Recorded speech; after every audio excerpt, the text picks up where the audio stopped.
So we are recording. Good morning, Kim Lukens. Thanks for coming in, buddy. See you. I don't think I missed anybody. Maggie, good morning to you. I see Maggie. So we have a lot to cover.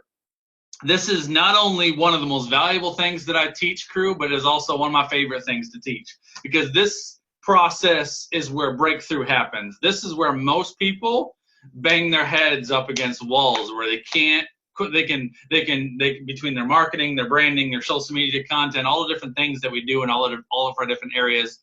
There's a lot of things that people can do right, but a lot of entrepreneurs really struggle with, how do I go that final 5% where I really get that interested person to commit to me and my products and services. So this is what we're teaching today, is how to pull that thing off. And I love teaching this. I love teaching this topic because I love the testimonies that come from it. Last year, I've only taught this training once live in a setting like this, and it was a year ago. And the testimonies that came from that one training were crazy. So I'm excited to see what you guys do with this process. It is a process, and just like any process, it's not something that you're going to be able to master immediately. It's going to be something you're going to have to practice. You're going to have to revisit it. You're going to have to kind of refine it and make it your own. But if you can just kind of follow the core steps that I'm going to give you, it works like a charm. All right. Before I get into the actual phone call process, I want to do a bit of a recap on how to get people to the phone. All right. So earlier this week, I did some content. Tuesday, I kicked off some content called the 8-Step Client Conversion Formula, right? So many of you guys may have seen that training. Some of you guys may not have seen that training. But I'm going to recap that process in a very short summary, because before we can talk about how to master the phone call, we got to talk about how to get people on the phone call. And what I want to provide for you guys today is a very complete training. And basically what I'm teaching you is how to start with basic social media interactions and get them to the point where they're investing in your services. And a lot of that starts with what happens before you get them on a phone call. So I'm going to summarize briefly a lot of what I've already taught you guys in live broadcasting earlier this week. I'm not going to dig into it too deep because some of you guys have already heard it. But the other thing I'm going to provide for you after this training is over, when I give you the recording for this particular training, I'm also going to send you the download of the 8-Step Client Conversion Formula live broadcast that I did Tuesday, because that's going to be one you're going to want to hang on to. Because and some of you guys, I think, missed it, vacations and whatnot.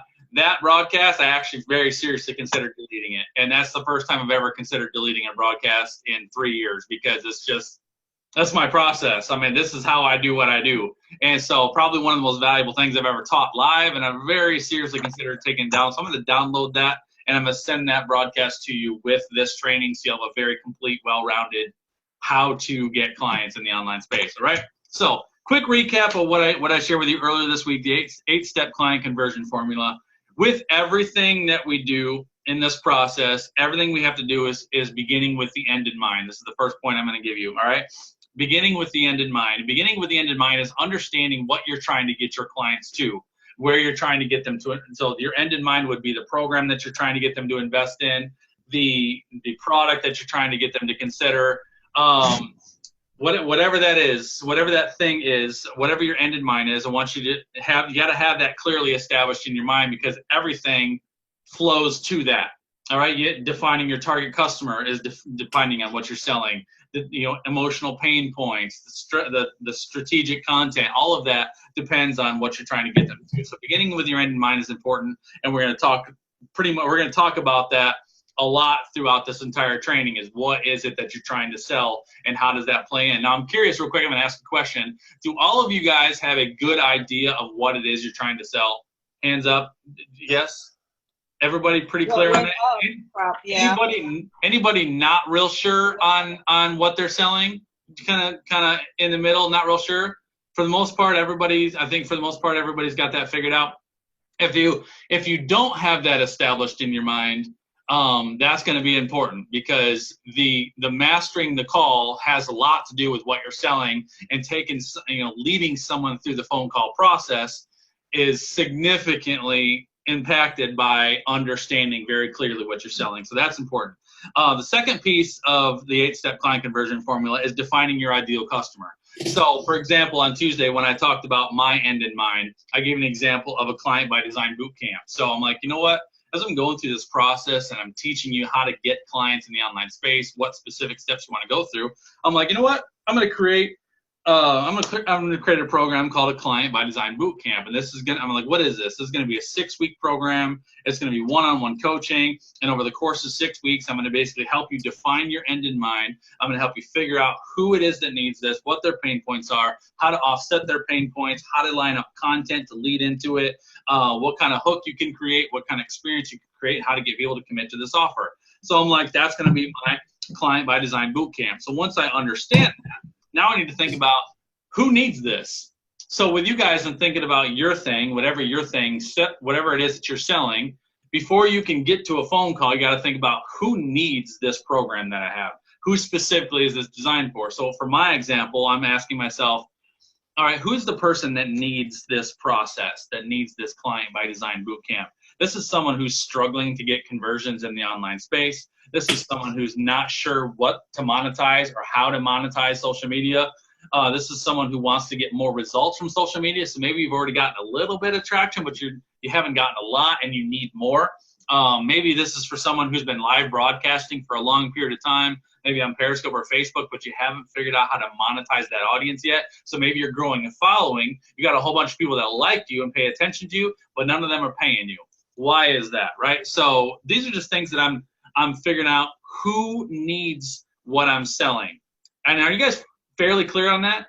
Anybody got questions on that? Where you're like, how do I figure that out? And then really what this is, this question, defining your ideal customer, it's simplifying the target audience conversation.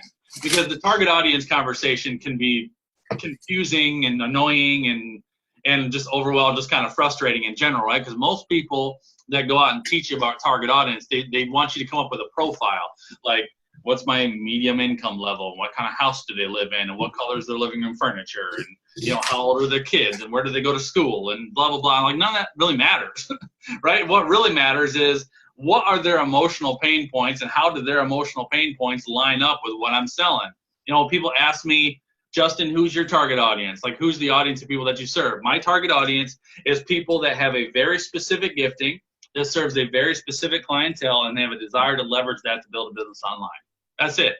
I don't care what color your skin is. I don't care how old you are. I don't care if you're a man, if you're a woman. I don't care if you're married, if you're single, if you're divorced, if you're a nun. I don't care about any of that. I don't care what color your living room is, what kind of car you drive, how much money you make. All I care is if you have a very specific gifting that serves a very specific type of clientele, and you have a desire to build a business in the online space leveraging that gifting, I can serve you. So then once I define that very simply and I say, this is who I serve, what are you struggling with? Justin, I have a gifting that serves a clientele and I want to build a business in the online space, but I don't know how. I've been doing broadcasting for a while and a lot of people seem to like me, but nobody seems to hire me. I don't know what to monetize. I don't know how to monetize it. I don't know how to make offers in the online space. How do I get people on the phone call, right? So these are all questions that people have. So then I create programs and services and content around all those question marks that that particular person has. Does that make sense?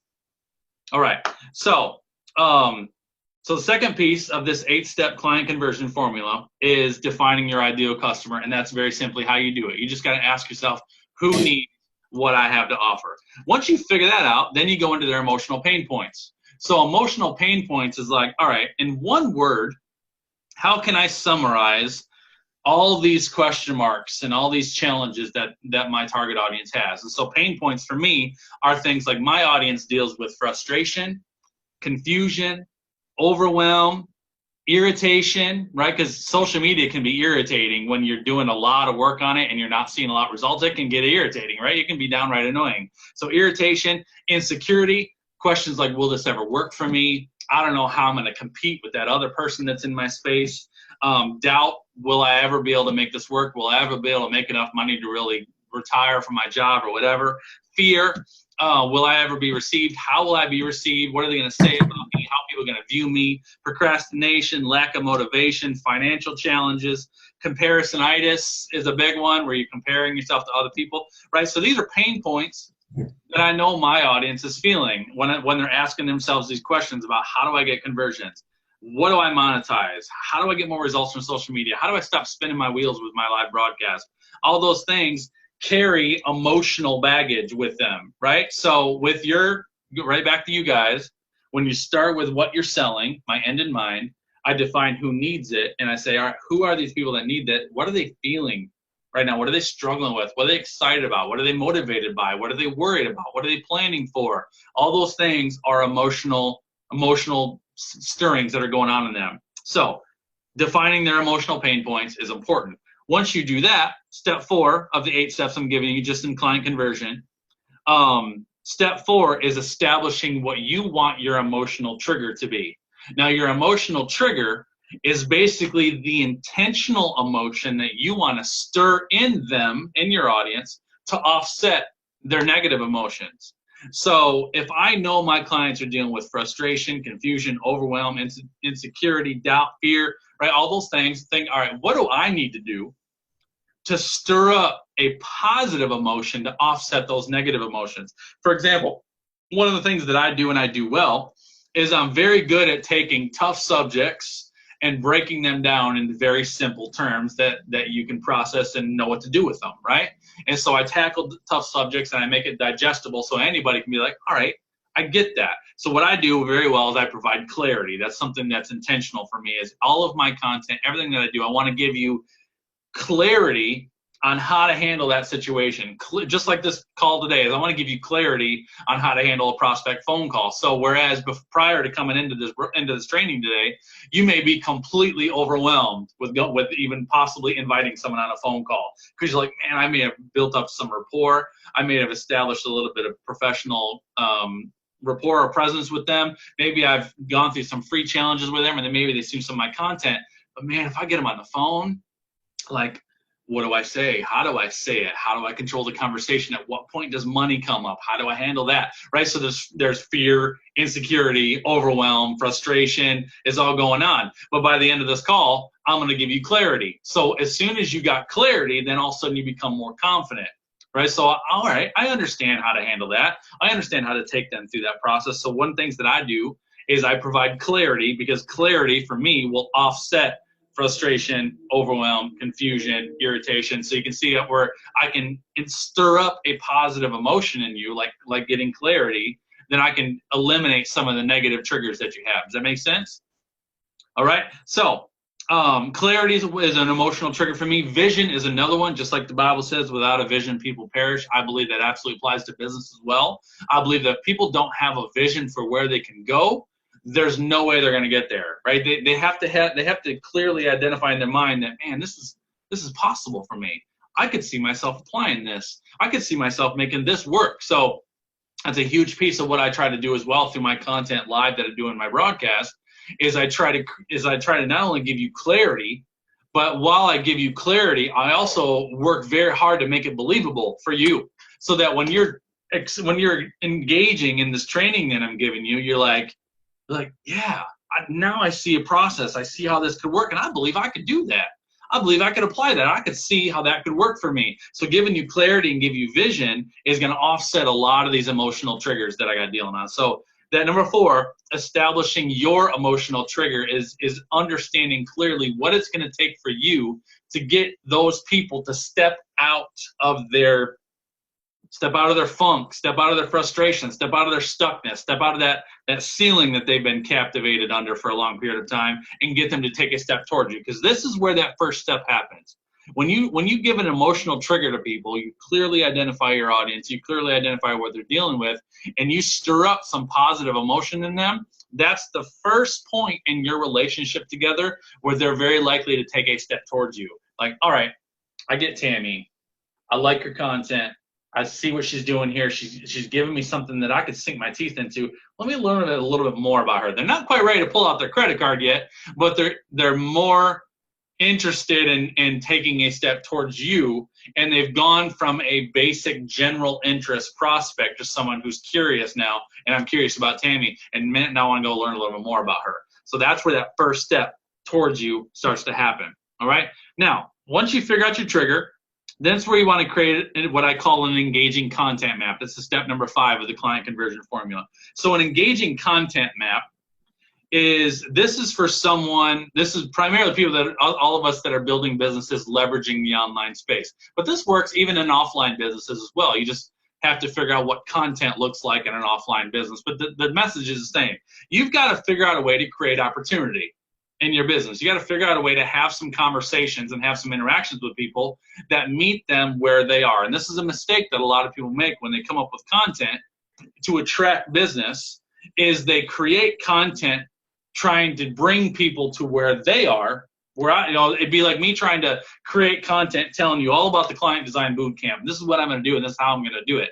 I'm trying to bring you to my level rather than meeting you on your level, right? So you don't care about my offer until you know I care about what you're doing, right? There's a great quote in the marketplace that says people don't care how much you know until they know how much you care, right? And that just really means that it's all about what's in it for me.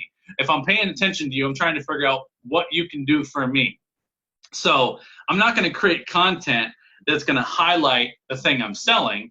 I'm going to create content to meet you at your emotional pain points. So if I go back to point number 2, where I said define your ideal customer, if I'm defining the ideal customer that needs my Client by Design Bootcamp, but they don't know it yet, I just know that this is the type of person that needs this, I need to create content that's going to engage those people where they are. So if I'm thinking these people are struggling to get conversions, not sure what to monetize, want to get more results from social media, they've been spinning their wheels with live broadcasting and getting little from it, they need better systems, et cetera, then what kind of content can I create that engages them in those questions? So this is where I come up with topics like Monday, I'm going to do 8 ideas for what you could be selling online. You might be surprised. That's going to engage that person who's trying to figure out what to monetize and needs some ideas, needs some inspiration. Tuesday, I might do Target Audience Made Easy, simple steps to define your target customer. That's for that frustrated entrepreneur that can't seem to figure out who my ideal customer is or how to engage them effectively. I'm going to teach you that, right? Wednesday, I might do emotional connections are the driver of business results. Here's 4 pro tips for engaging emotions in your audience, teaching you how to get real strategic with meeting your customers where they are. Thursday, I can do content strategy 101, how to create content that sells. Friday, I can do closing without selling, how to create the most important experiences in your customer journey, right? So all of these topics are designed to meet my target customer where they're at. You see that? Does that make sense, guys? So figuring out who your customer is and what their frustrations are, everything flows from that. Your process flows from that. Your strategy flows from that, all right? So step number 5 is creating an engaging content map. So again, for a local business, maybe your business is not driven from live broadcasting or social media posting. Maybe your business is generated from live one-on-one interactions in your hometown. So you're like, all right, what kind of conversations do I need to stir up? Maybe I need to go to maybe I need to go to the local Chamber of Commerce and ask if I can do a lunch and learn for 30 minutes and talk about the 3 most powerful ways to build your business in today's market locally. And you go in and you talk about 3 tips, right? So you can engage people locally just as much as you can online. Your strategy just has to be completely surrounding what you're selling and who needs what you're selling, all right? Now, getting them to the phone call. All those first 1, 2, 3, 4, 5 pieces, those first 5 pieces is all about triggering emotions and getting the right people paying attention to you. Then we got to figure out how to get those people that are paying attention to you to actually engage with you and get on the phone with you, right? But that's not always easy. So once we establish some content that meets them where they are, this is where engagement has to happen, and this is where you have to learn how to get sensitive to recognizing when an opportunity presents itself. So point number 6 that I'm going to give you on this is called engage and expand. So engaging and expanding. Well, let's say I'm doing a Monday broadcast called 8 ideas for what you could be selling online. You might be surprised. So I go through this 8 steps, and I give you 8 different ideas, from one-on-one coaching to group workshops to fee-based communities to online Shopify stores to all these different things that you can be doing. And I'm doing this broadcast and I'm doing this training, and then throughout this broadcast, let's say Maggie's in there, and Maggie's, oh wow, Justin, I'd never thought about actually creating a Shopify store before. I thought about doing a fee-based community and one-on-one coaching, but I love the idea of maybe creating some mom t-shirts that got some specific quotes on them and stuff. Never thought about that. So if I get that kind of comment in my broadcast, that's an opportunity. That's an opportunity for me to engage with Maggie and stir up some dialogue. So maybe Maggie leaves me this comment throughout a broadcast, and she gives me something that I can sink my teeth into. Then after my broadcast is over, I'll go back to Maggie and be like, Maggie, I love the idea. And have you ever thought about this? And maybe I just feed her idea a little bit more and just get her talking, because what I want to do is I want to engage someone who gives me a little bit of fuel, and I want to expand their thinking. I want to expand their interest. I want to expand whatever they're feeling that caused them to give me some hook, right? Same goes in a personal conversation. If you're at a networking event and in like a lunch and learn type situation, and you create an opportunity, like you have questions. Maybe you teach 3 different things that people could do to build their business locally in their local town. And you're like, do you guys have any questions? Or let me ask you, on a scale of 1 to 10, how comfortable are you with doing this? And maybe you get some 8s and some 6s, but then somebody's like, I'm a 2. And like, you'd be like, maybe let's say maybe Rosetta says, I'm a 2. I'm not really sure how to go about it or even begin the process. And you might say, why would you say you're a 2, Rosetta? And Rosetta be like, you know what? Maybe it's, I don't know how to start a conversation. I don't know how to actually get the thing going. And then you'd be like, let's talk after this meeting. I'd love to just give you some ideas, some initial great starting questions just to get that conversation going. That would be expanding. So engaging and expanding is basically just looking for any opportunity that you can get through your interactions, either socially or offline, where someone has given you some sort of interaction that you can expand on. Now, the type of interaction you can't expand on would be, the type of interaction you can't expand on would be if someone watched your whole broadcast, doesn't say anything, and then at the end of the broadcast they say something like, thanks for the content today, Justin, I enjoyed it, have a great day. They're out, right? There's no room for a conversation that when they're not looking for conversation. But if you say, but on the flip side of that, if someone doesn't comment through that, so let's say it's Nettie. Let's say Nettie goes to the whole broadcast, and maybe the interaction is little, maybe I get a heart every once in a while, but Nettie's just listening and taking notes. But then at the end of the broadcast, Nettie says something along the lines of, man, I really needed this content today, Justin. Thank you so much for providing it. Have a great day. There's something more in that. Do you see the difference with that, guys? Right? So it's a little bit different. There's a little bit of emotion there. And so that could be like, so if Nettie were to say to me, hey, Justin, I really needed this content today. Thank you so much for providing this. Then I can go back and I can after the broadcast is over, I can go back to Nettie's comment and I can reply and be like, Nettie, thanks so much for joining my broadcast today. Did you get an aha moment from today's broadcast, or what was the most meaningful point? I'd love to know. That's getting her to expand upon what she said to me. So if Nettie's like, man, that part about the target audience, that's really, really helpful. And I'd always been confused with that topic before, and so it gave me a lot of clarity. I'm like, awesome, I'm so glad that was helpful for you. I'm curious to know who would you say is your target audience? And then she might say, well, my target audience is blah, blah, blah. And she explains it. So I'm just getting her to talk to me. And the whole thing with this entire process, guys, is not salesy at all. It's not intended to be salesy. It's not intended to be manipulative. It's not intended to be coercing. It's meant to be human, right? Like it's just being a human and just having general conversation with yourself, right? So engaging and expanding is just looking for opportunity where you can get someone to talk to you a little bit about their situation, all right? Then after engaging and expand, that's when we shift to take it offline. This is going to be 1, 2, 3, 4, 5, 6. This is point number 7. All right? Take it offline. Taking it offline means looking for an opportunity where you've stirred up enough dialogue where you can now take them to a conversation in the offline space. And this is usually where I go to Facebook Messenger. So I use Facebook Messenger a lot. That's one of the reasons why I love sharing content and doing live broadcasts from Facebook, because anybody who interacts in my broadcast, I can immediately go to Messenger and I can connect with them. So if Kimberly comes into my broadcast, she's super interactive and really engaging, and maybe it's Kimberly's first time and I've never seen her before, right? So Kimberly's super engaging, really interactive. And I'm like, I want to connect to Kimberly. She seems awesome. I can go right into Facebook. I can go on. I can say, are Kimberly and I friends? Nope, we're not friends. Shoot her a friend request. She accepts. As soon as she accepts, I get a notification in Messenger.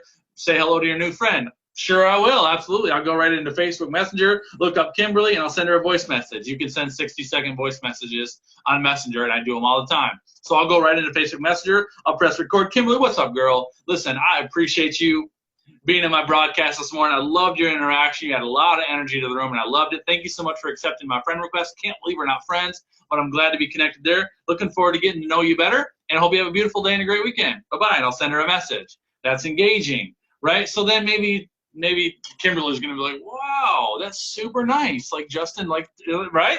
And I know, and I got Kimberly smiling, right? And the reason why I know this works is because I do it all the time. And many of y'all that have paid me a lot of money started with that phone call or that voicemail, because it's impactful. And the reason why it's impactful is because most don't do it. Like, that's surprising, right? Like I'm sitting here watching some guy on Facebook that I've never seen before, and I love his content. I'm engaging. He's actually talking back to me. And then you hang up the broadcast, and within 5 minutes, he's sending me a personal voicemail thanking me for spending time in his room this morning, right? What does that do? Brings emotions up. Nah, I like this Justin guy. He's cool, man. I'm going to come back and watch some more of his stuff tomorrow because he actually cares that I'm in his room. And so you come back tomorrow, and I share some more great content, and I come up with some way to engage you, right? Come up with some way to engage you, and then so let's say Kimberly comes back tomorrow, and then she's liking the content, and then Kimberly says something like, man, your conversation yesterday, the more I thought about it, it really, really rattled me. I realized I've got to change some things. Just something like simple like that. That's an opportunity, right? I'm like, I need to talk to Kimberly about what needs to change. So I can come up and be like, Kimberly, it was so good to see you back in there today. I'm just curious. Give me one thing that you think you can change. And Kimberly might say, man, I've got to figure out my content strategy. I've realized that my content's too surface, and I've got to figure out a way to create stuff that's more emotionally engaging, right? So I engaged Kimberly warmly, and I expanded a little bit to give me a little more information. Now this is where I go to take it offline. I'm going to say, all right, I need to get Kimberly. I need to see if Kimberly's warmed up to a point enough where she'd be interested in talking to me. So I asked this question. I might say, Kimberly, give me one thing that you think needs to change.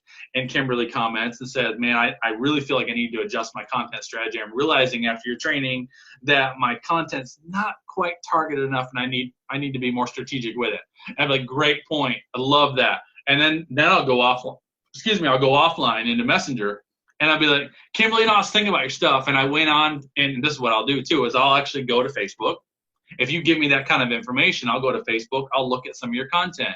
I'll look at some of your themes. I'll go to your business page. I'll go see if you have a website, and I'll take 5-10 minutes and just kind of understand who you are and what you're doing. Because if you're telling me I'm not sure my content's quite right, I want to know what kind of content you're doing to see what's not right about it. So I might take 5-10 minutes and go review your stuff, and then I'll come in and send you a message in Messenger offline, right? Because as soon as you go offline, something happens. Right, where I think for all of us we can agree with this. When you have interactions on Facebook, within posts on Facebook or any social network for that matter, it seems surface, right? It really doesn't matter how much conversation happens or how even warm the conversation gets. It still stays on a surface level. But as soon as you go offline in the Messenger, it feels like it's like a personal conversation. It's like you're texting somebody, right? And so if I go offline and I message Kimberly, like, Kimberly, I saw your comment, and I was thinking about you. So I went and checked out your profiles, and I see the last few broadcasts. And just first of all, I love your stuff. Like, you have a very professional presence about your stuff. I love the way you present yourself online. I just see that I can see what you're talking about. A couple of your themes are a little vague, and I'm not sure that you're being as targeted as you need to really, really attract the right people. I've got some ideas for you that I'd love to share that I think could really, really help, and I'd love to share with you on the phone. Is that something you'd be interested in? And just see what you say. So these last 2 points, take it offline and suggest an interaction. And this is where this is tricky, because the way you word this is important. When you take a conversation offline and you're interacting with people offline, you've got to word your interaction very carefully because you don't want to give the slightest impression that you're trying to sell them anything, right? Because I think we can all agree, the minute you feel like somebody's trying to get your money, it's over. The emotional connection is done. I'm out. Don't want to talk to you. And the reason why is because we're flooded with that, right? I mean, how many people send you a friend request, and the minute you accept it, they're right up in your messenger box telling you about, hey, I'd love for you to check out my new book, or I'd love for you to look at my whatever. And I'm like, really? Like, you don't even know me yet, and you're already spamming me with your bull crap, right? So no.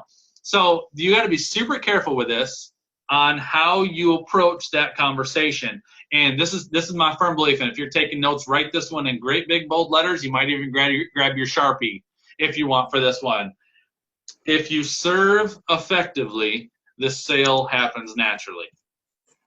If you serve effectively, the sale happens naturally. And I live this. This is the way I run my business. This is the way I do what I do. Is everything I do has a servant approach to it. So when I engage you offline, I'm not engaging you to try to do something for me, right? I'm engaging you to do something for you. And that's how I approach the conversation. If you get that in your mind, where I'm not engaging with you because I'm trying to get something from you, I'm not trying to get you to have a phone call with me, I'm trying to provide a phone call for you so that I can help you with your need, not convince you of what you need from me, right? So it takes a different approach. So so back to Kimberly, if I engage with Kimberly and I'm like, I've gone and taken some time to review her pages, I've taken some time to look at her content, I've got some ideas on what I could really do to help her, and I genuinely want to have a chat with her and tell her, listen, this is some ideas that I have for you. This is what I would love to share with you. This is what I think we could do differently, and I'd love to talk to you about it. So I'll say that message, Kimberly, girl, listen, I've reviewed your stuff. I see what you're talking about. I've got some ideas from you that I think could really, really make a difference with what you're doing in your marketing, and I'd love to just chat with you on the phone. Is that something that you'd be interested in? Would anybody say no to that conversation? Right? But it's the way it's worded. Now, let me give it to you a little differently. Let me say this.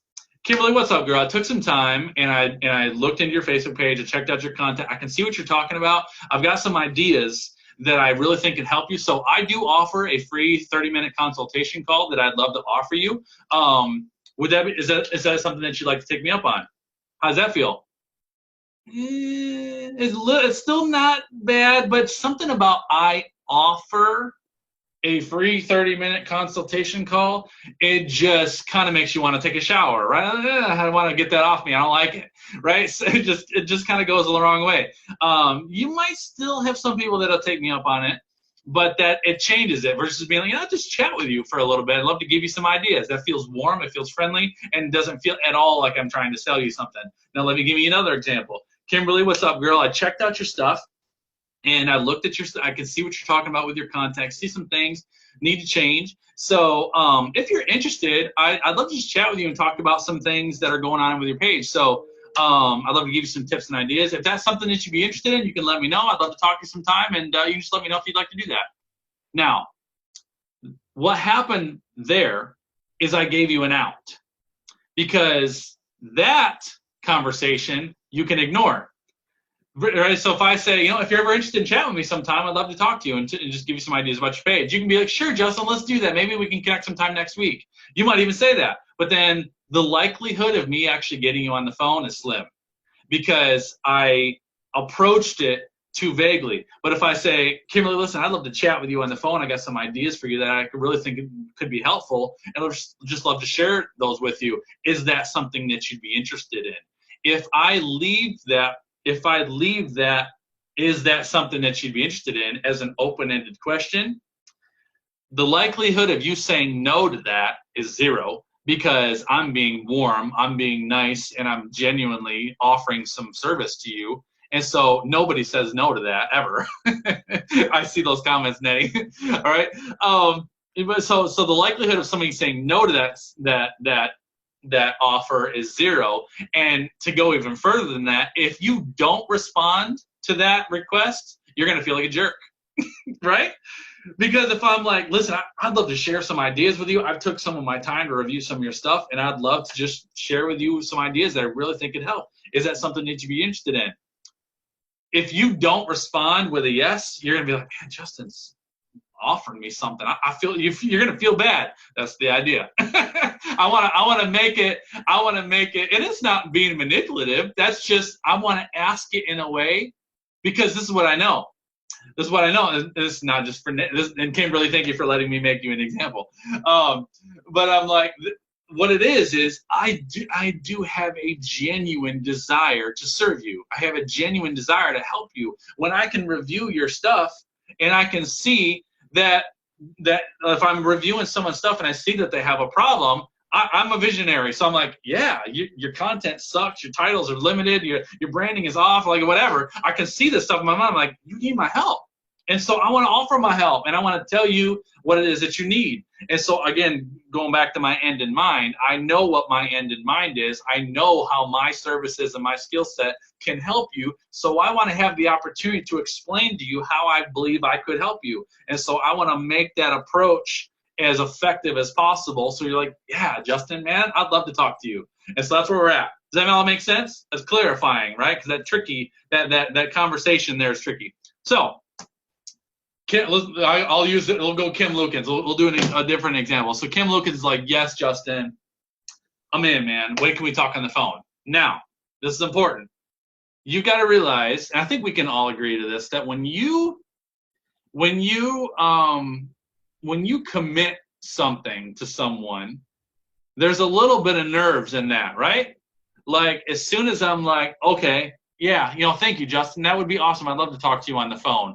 There's like, it's just there's unexpected, there's unknown. So as soon as you're in unexpected unknown, you're a little bit nervous, and that's where all of the insecurities and the doubts start flying in, where you want to talk yourself out of it. All right, I don't know if I want to do this. What if he's going to ask me a question I don't know how to answer, right? So as soon as somebody gives you the agreement, yeah, I'd love to talk to you on the phone, you want to secure that as soon as possible. You want to like make it happen as soon as possible. So if Kim's like, yeah, Justin, that would be super helpful. I'd love to talk to you on the phone. Awesome. Are you available today at 1 o'clock? I got an opening at 1 o'clock. Would that work for you possibly? No, I can't. I got to take the kids to dance practice today at 1. I'd be like, all right, I have another opening at 4. Would you be back by then? Would that work?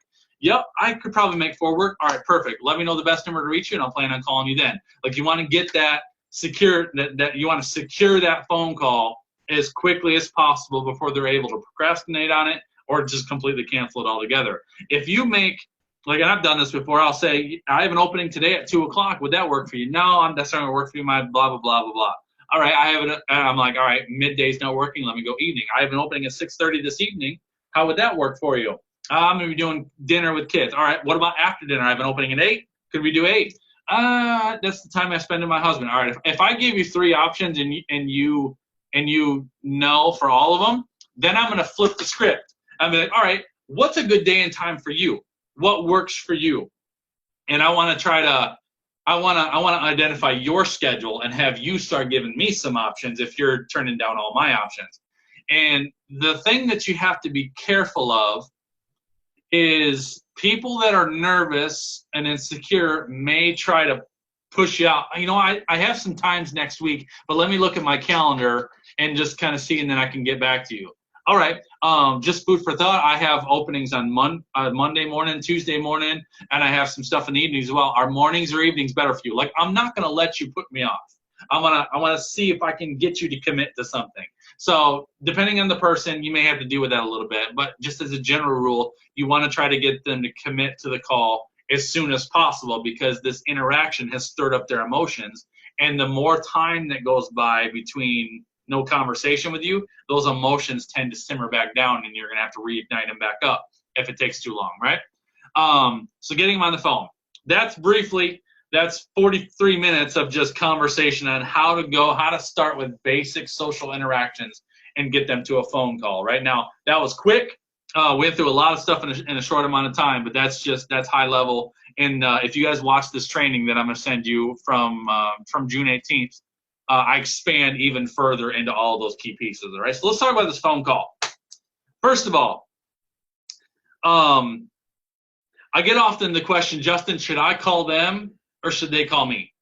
I always call them for an initial prospect phone call, because this is how I view it. I need to be in control of the phone call. So I want to make sure I want to make sure that I'm leading the phone call. I do usually set some parameters, and I do reminders. So let's say Tammy agrees to have a phone call with me, and we're going to talk tomorrow at 4 o'clock in the afternoon. Perfect. All right, I'll plan on calling you tomorrow. I'll say, Tammy, please let me know the best number to reach you, and I'll plan on calling you then. Perfect. Justin, here, you can call me at this number. Perfect. All right. So tomorrow morning, 9-10 o'clock, I'll probably text Tammy. Tammy, what's up, girl? Just a reminder, I have on my schedule to call you today at 4. Just checking in to make sure that's still a good time for you. Yep, Justin, planning on it, looking forward to it. Awesome. Then at like 3 o'clock, I'm going to text her again. Tammy, planning on calling you in 1 hour. Just want to make sure that you are going to be in a quiet place where you can listen to me and take notes. Plan on giving you a lot of information. I want to make sure that you can digest it and be ready to really have a good quality conversation, because I really have a lot of ideas for you that I want you to be able to capture. Is 4 o'clock still going to be good for you? You know what, Justin? I'm going to be picking my kids up from school at 4. I'm going to be home by 4:10. Could you call me at 4:15? Absolutely, I'll call you at 4:15. I want to make sure you're ready. All right, so just checking in and doing and just making sure. You want to make sure that those people are ready. If you don't do that, that's what happens. If you don't check in and you don't establish some parameters, I've called people when they just picked up their kids from school and they have 4 screaming kids in the car. I've had a lady where I've called before that's been in the grocery store getting groceries with her family. When I call her, no, like for real, like no. I mean, I've had it all. I've had people headed to the beach with their family and just thought they would just talk to me. I'm like, are you really planning on digesting anything from this phone call? Like, so that's where I realized you've got to establish some parameters. You got to set up the expectation so they know what they need to do, right? So checking in, reminding, and then setting expectations is powerful. Now, another misconception with this phone call is I've got people that have done 30-minute discovery calls, free 15-minute discovery calls, whatever. No. This discovery call, whatever you want to call it, I called mine an ignition call. But whatever this call is, it needs to be an hour. You need to plan on an hour. And you need to get through your mind that an hour is necessary, because 30 minutes just is not enough time to cover everything that you need to cover. You've got to give yourself an hour. 30 minutes aren't enough. 15 minutes aren't enough, because you just can't cover everything that needs to be covered. So 3 crucial stages. We're going to talk through each one of these. You guys can write these things down, all right? There's 3 crucial stages of a prospect phone call. The first 20 minutes is information gathering. I call this the personal segment. Personal information gathering, all right? The second segment is professional. Why are you on the phone with them, basically? What made them want to get on the phone with you? And so you're gonna spend 20 minutes on personal, 20 minutes on professional, and then you're going to spend the final 20 minutes on your recommendation. All right? So that first 20 minutes, you get them on the phone. The first thing you want to do is you want to do everything possible to get them to let their guard down and feel comfortable with you. So warm is what I call professionally personal. Your conversation needs to be professionally personal. And there's a difference between professionally personal and personally professional. Personally professional means you're very structured and business oriented, but you're doing it in a warm manner, but you feel businessy, right? When I say professionally personal, meaning that your mission and your desire is to really be warm, to be engaging, and to really, really invest your time and energy into them, but you do that in a structured manner. So there's some professionalism to it. So you're being warm and personal, but you're also controlling the conversation, because just being personal leads to you rambling. And believe me, if you can ask the right questions and get people talking, you can have someone that will talk for an hour all about themselves. And if you don't lead that conversation, your call's going nowhere, or you'll end up being on the phone with them for an hour. Has anybody ever had that person on the phone? Right? Where it just like goes on forever. So that's if that conversation goes on forever, you're being very personal, but you're not being professionally personal. Professionally personal means you are still in control of the conversation, and you have to know how to lead the conversation, right? So this is how I start off every phone call. Go ahead, Celia. You have to unmute yourself, buddy. So one thing I do on my calls now is the first thing I tell them is I tell them that everything that's said here is totally confidential. Yes. That's So very I good. think that kind of gives them permission to be open and honest with me. I tell them that the call is going to last about an hour. Yep. Set expectations and ground rules. That's very Right. good. So that's so they know I'm not Yep. going to talk forever. They're not going to talk forever. Yes. And then I tell them something else, which I can't remember. Yeah. So for those guys that don't know, Celia is a parenting coach. So in a lot of cases, she coaches parents specifically with toddler age children. So when Celia is getting on the phone with a lot of people, some of the people that she's got a celebrity baseball player that she's just acquired a contract with recently, and so these people are in the public eye. And so a lot of her clients are like, I don't want it to get out that I'm hiring some parenting coach, like I can't handle my kids, right? So that's not necessarily for everybody, but if you have certain types of clients where you know that a concern of theirs may be confidentiality, come right out front and be like, listen, this is going to be completely, I actually joke around with my client, talk to them, I'll say, I'm like your lawyer. There's nothing you can't tell me at all stays within the room, right? So that's good. Celia, do you know what your other one is? I like it. It's like left my mind. There's another one. There's 3 things I tell them. Bring it up later if you think of it. Okay, I can't remember it. No, you're good, buddy. So this is how I start a conversation, because I don't want people to be nervous with me at all. I want you to be super warm and I want it to be fun. Like I believe there's a lot of power in having a healthy element of fun in what you do, right? And allowing the person that you're hanging out with to enjoy themselves. So this is so I'll call you. Tammy, what's up, girl? Is this Justin Cappon here? Is this still a good time for you? Yep, Justin was planning on you. Excited? All right, first of all, I want to let you know that I'm not in a hurry. I'm not a clock watcher, and I'm not the type of person that's going to be like, all right, Tammy, your hour's up, and I'm going to cut you off. I'm sincerely here to get to know you today. I want to understand what you got going on. I want to get to know you a little bit, and let's see if we can get you some really good strategic steps to get you moving forward from where you're at. Sound good? Yep, Justin, sounds good. All right, so that's kind of how I lead. Real warm, just letting you know, I want you to know that I'm not watching my clock, that I'm not going to cut you off right at an hour, which we usually keep it to an hour pretty tightly, but I just want you to know that this is a personal conversation. It's not a formal business conversation. I just want you to open up to me. So I start with that.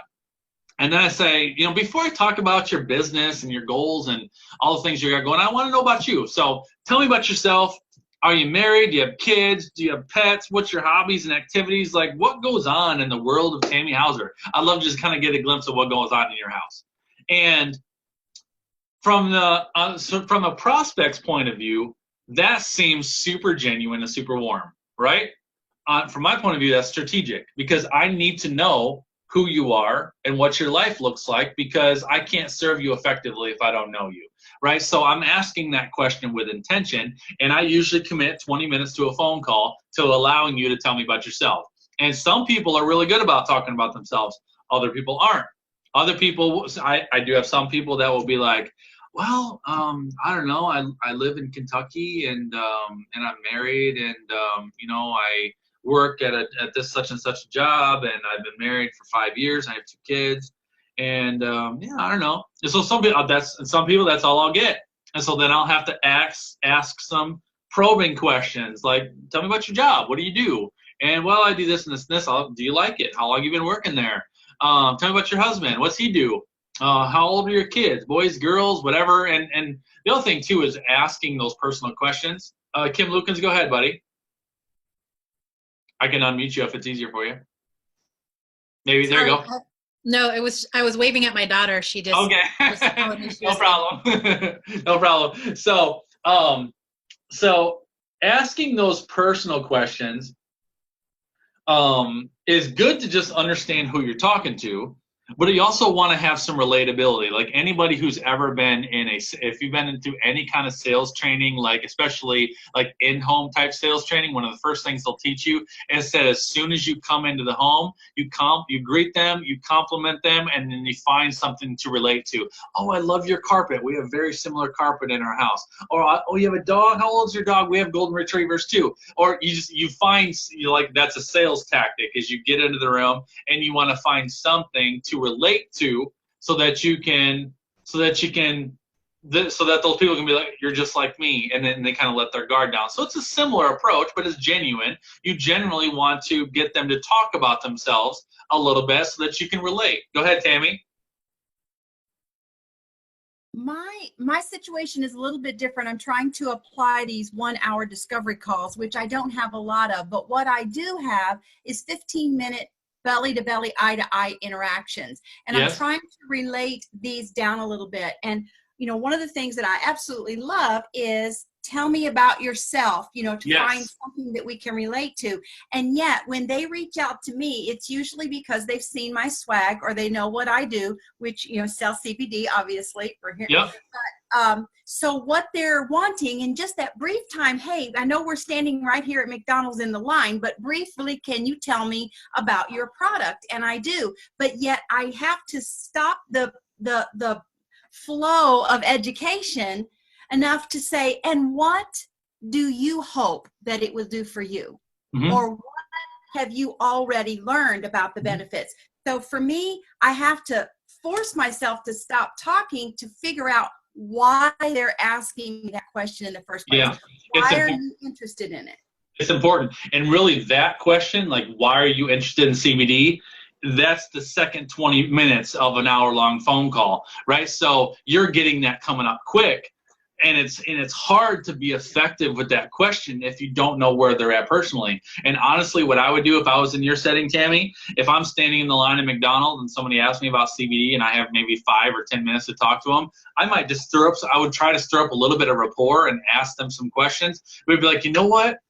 There's so much that I would love to share with you. But for me to really share with you what CBD could do for you, I really feel like I need to know you more. Would you be interested in going out for coffee sometime?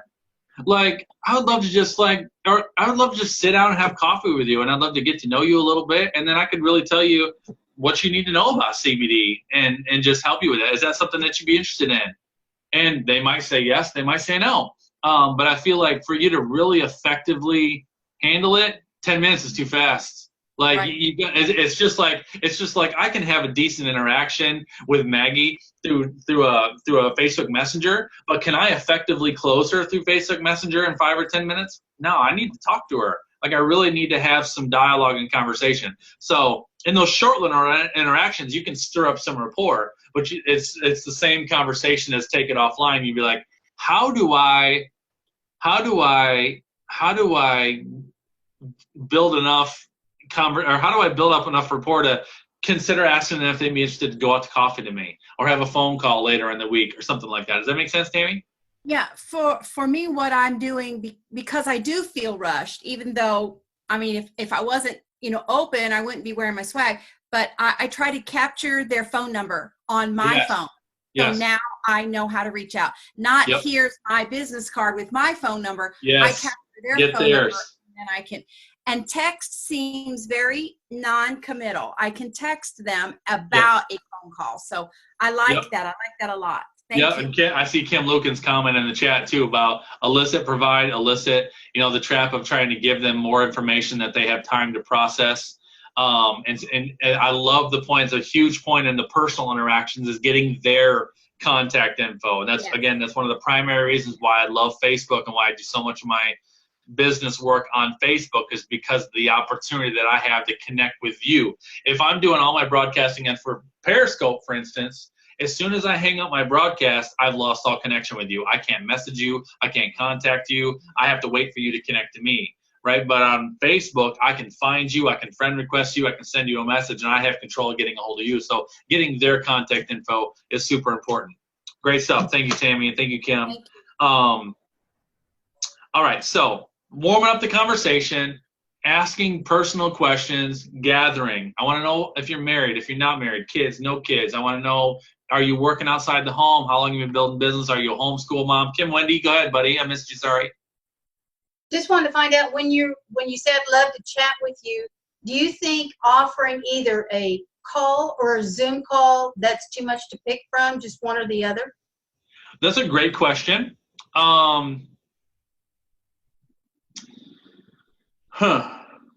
I do 95% of my introductory calls on the phone. I do Zoom every once in a while. Usually when I do Zoom is when it's an international client or it's a husband and wife that I need to talk to both of them. And usually this just like, like Jesse's in here. Jesse and Larissa are in Romania. So they're 8 hours ahead of us right now. It's late where they're at right now. Amazing couple, amazing clients of mine. I think when I did my first introductory call with them, we did it on Zoom. And they're both there. Yeah. So I think we did our introductory call on Zoom because they're halfway across. They are across the world, right? And so they were referred to me by another one of my past clients. They reached out to me, and because international just creates a little bit of dynamic where trust has to be established. At that point in time, they hadn't engaged with a lot of my content, so it was a referral from another client, and I hadn't really been able to build up a lot of rapport through my live broadcast or whatnot. So I know there's something about looking in someone's eyes when you're talking to them, right? And so there might be some interactions where I just kind of trust my gut. If I'm going into an initial phone call where somebody, if I feel like trust needs to be established, if that hasn't been established yet, then I'll invite them to do a phone call. I'd love to see your face and I'd love to talk to you. And actually doing a Zoom call where you can see face is very, very powerful because there's a lot that I can read from you from your facial expressions that I can't capture on a phone call, right? So that's important. And so you can just kind of make that determination yourself, Kim. That's a great question, and decide which one's going to be better. But then on the flip side of that, there may be some people that doing a Zoom call would make them nervous, right?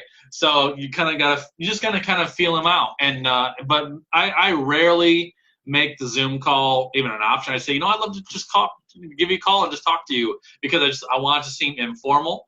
But then just depending on who it is, I may offer a Zoom call if it's someone that I haven't been able to establish rapport with yet, or if it's a husband-wife where I want to get them together so I can see them both together. A great question. Thank you for asking that one, buddy.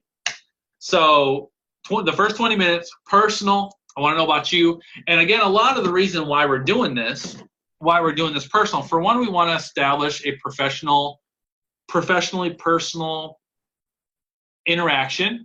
We want to build some trust with them. We want to warm them up. And this is where I talk about letting their guard down. We want to know that they need to know that you sincerely care about them and their life and who they are, that you're not just trying to get them on the phone to sell them something. And that's a huge piece about letting their guard down, because the best way to get someone to let their guard down is to get them talking about themselves and show genuine interest in learning who they are, right? So getting them to let their guard down by just talking about their life, about the things that they love, about their hobbies, about their interests, about their kids, relate to kids. Yeah, you got teenagers, man. I got teenagers too. They're my least favorite people sometimes.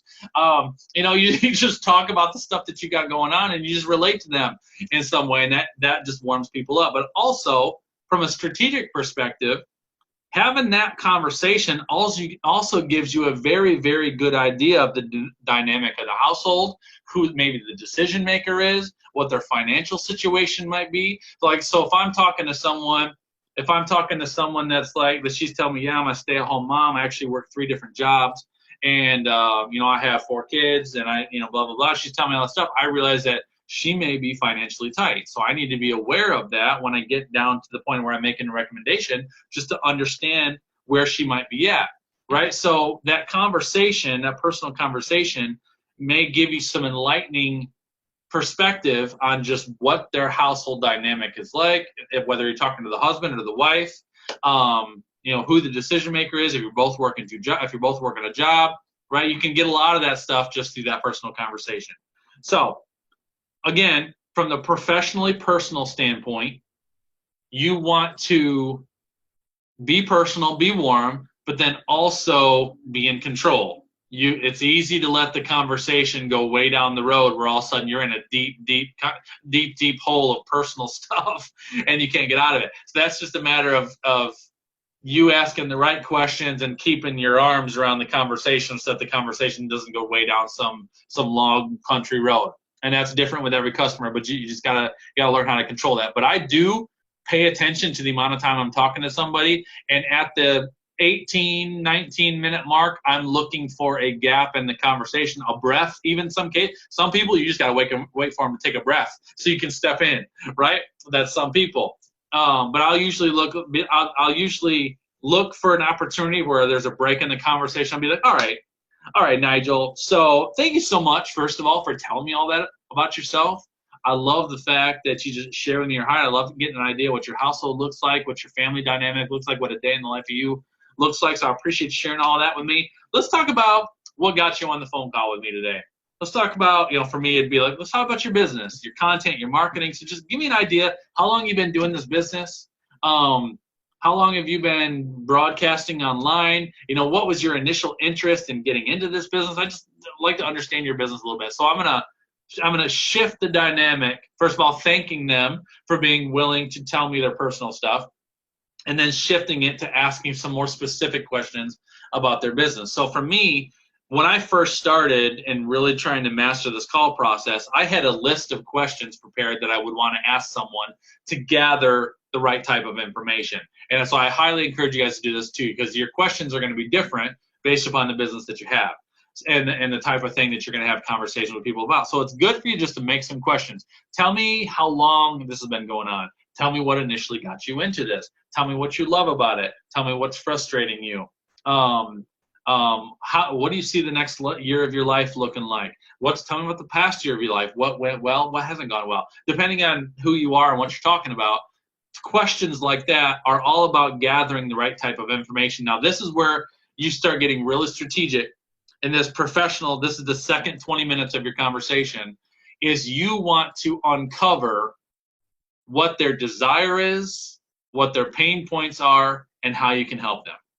All right? So they got on the phone with you because they probably desire some change.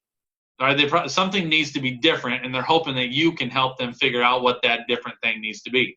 So something needs to change. You want to find out what that is. So what encouraged you to get on a phone call with me? Man, Justin, I've been doing the social media thing for 2 years. I've been doing broadcasts almost every single day.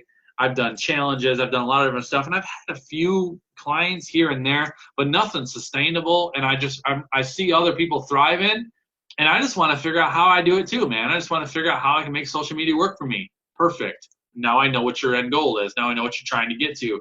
And I'll say, all right, well, what have you found over the past 2 years? What's working? What have you found that you really enjoy, or what's going well? Well, I love creating content. I love teaching. I love helping people. I love using the gifting that I have to really serve people. It really gets my heart going. And the few clients that I've had, I've loved serving them, and I've gotten some testimonies, but I can't seem to make it. I can't seem to scale it and make it grow. All right. So what do you think's going wrong? You have an idea? Like, what do you think is missing? Well, I don't know. I don't know if I'm sharing the right type of content. I don't really have an effective process. So I guess after I do my broadcast, I'm not really sure what I should be doing after the fact. I'm not sure really if my pricing is right. So I got some issues there. And, even the people that I got testimonies from, I don't know, how to leverage those.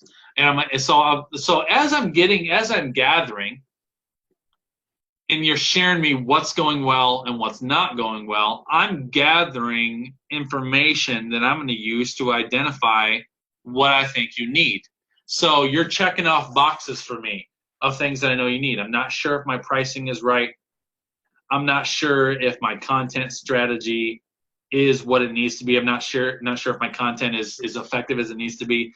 I don't really know, how to handle, what do I do after a broadcast? So you don't have a process, right? You might say, I'm not sure how to leverage testimonies. I've gotten some good testimonies, but I'm not sure how to leverage those. So you're missing some systems. You may be missing some technology, right? So you're telling me things that I'm identifying in my mind what I need some help with. So you may bring up some stuff to me, and you may immediately divulge some stuff to me that you are struggling with.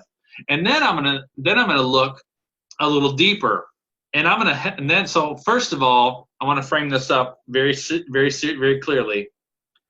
I want to know what's working. Before that, I want to know what your desire is. And I want to help you bring your desire to the surface, because your desire is what motivates everything else, right? So when I first start off this conversation of tell me about you, your business, that kind of stuff, so tell me what got you on the phone today.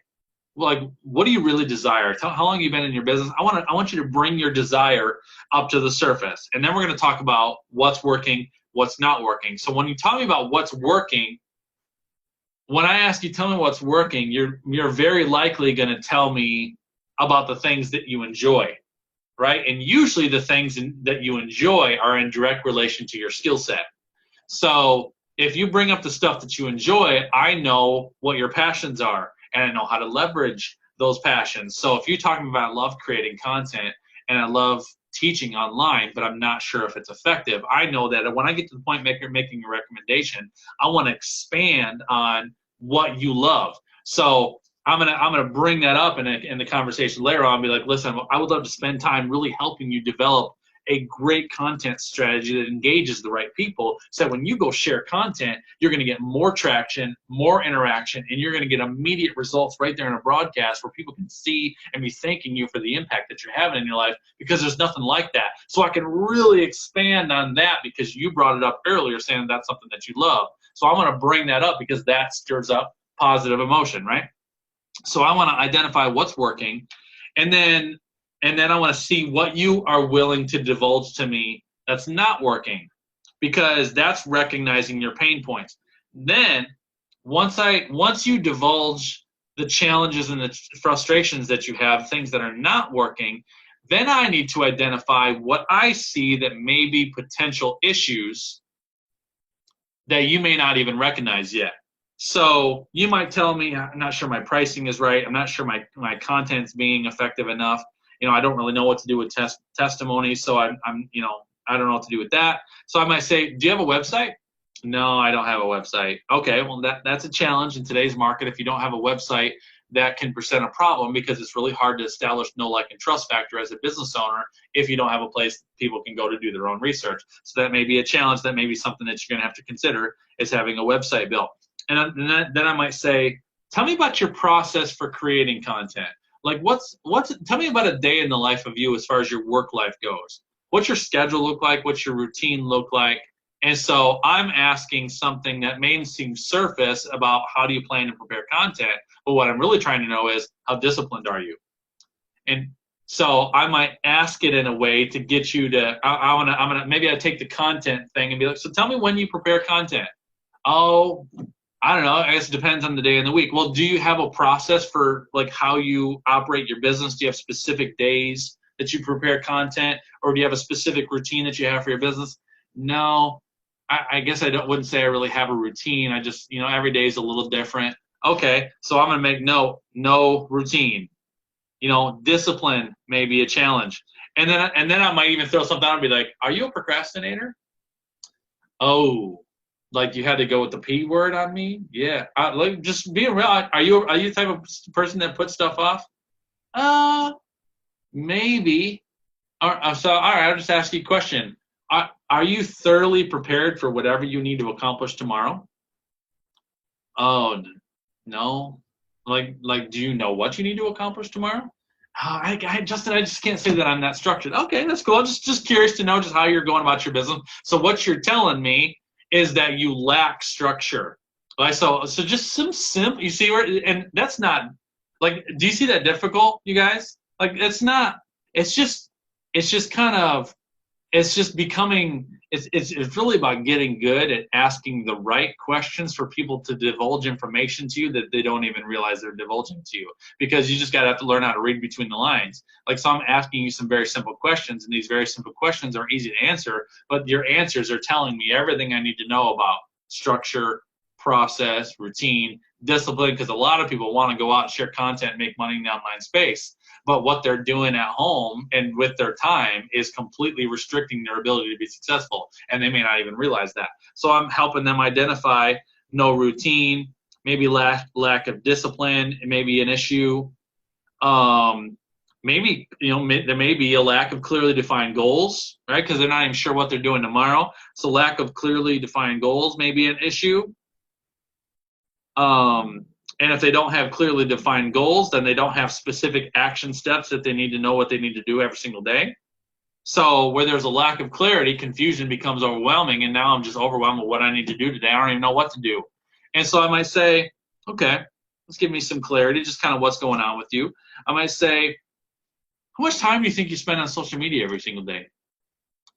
I don't know. Realistically, give me an idea. 4 hours, 6 hours a day? Maybe 4. How much of that time would you say is going to social media intentionally to share content and comment, interact with people? And then how much time would you say is going to social media just to browse and see what's going on? I don't know, maybe an hour, hour and a half a day intentionally. So I do kind of browse social media a lot. Okay. Do you enjoy browsing on social media? Or do you think you go to social media to fill time because you're not sure what else you need to be doing? Depends on the day, right? So I just might ask some of these questions just because what's happening when I'm asking these questions is it starts to help you be like, man, Justin really is shedding some light on some stuff that I probably need to put some light on, right? Doesn't mean it's comfortable, but it's necessary. But you know what happens is, and you guys can tell me just how this feels to you, while those conversations may feel a little bit uncomfortable, I don't think people hire coaches to keep them in their comfort zone. They're looking for someone who's going to help them change and help them be better.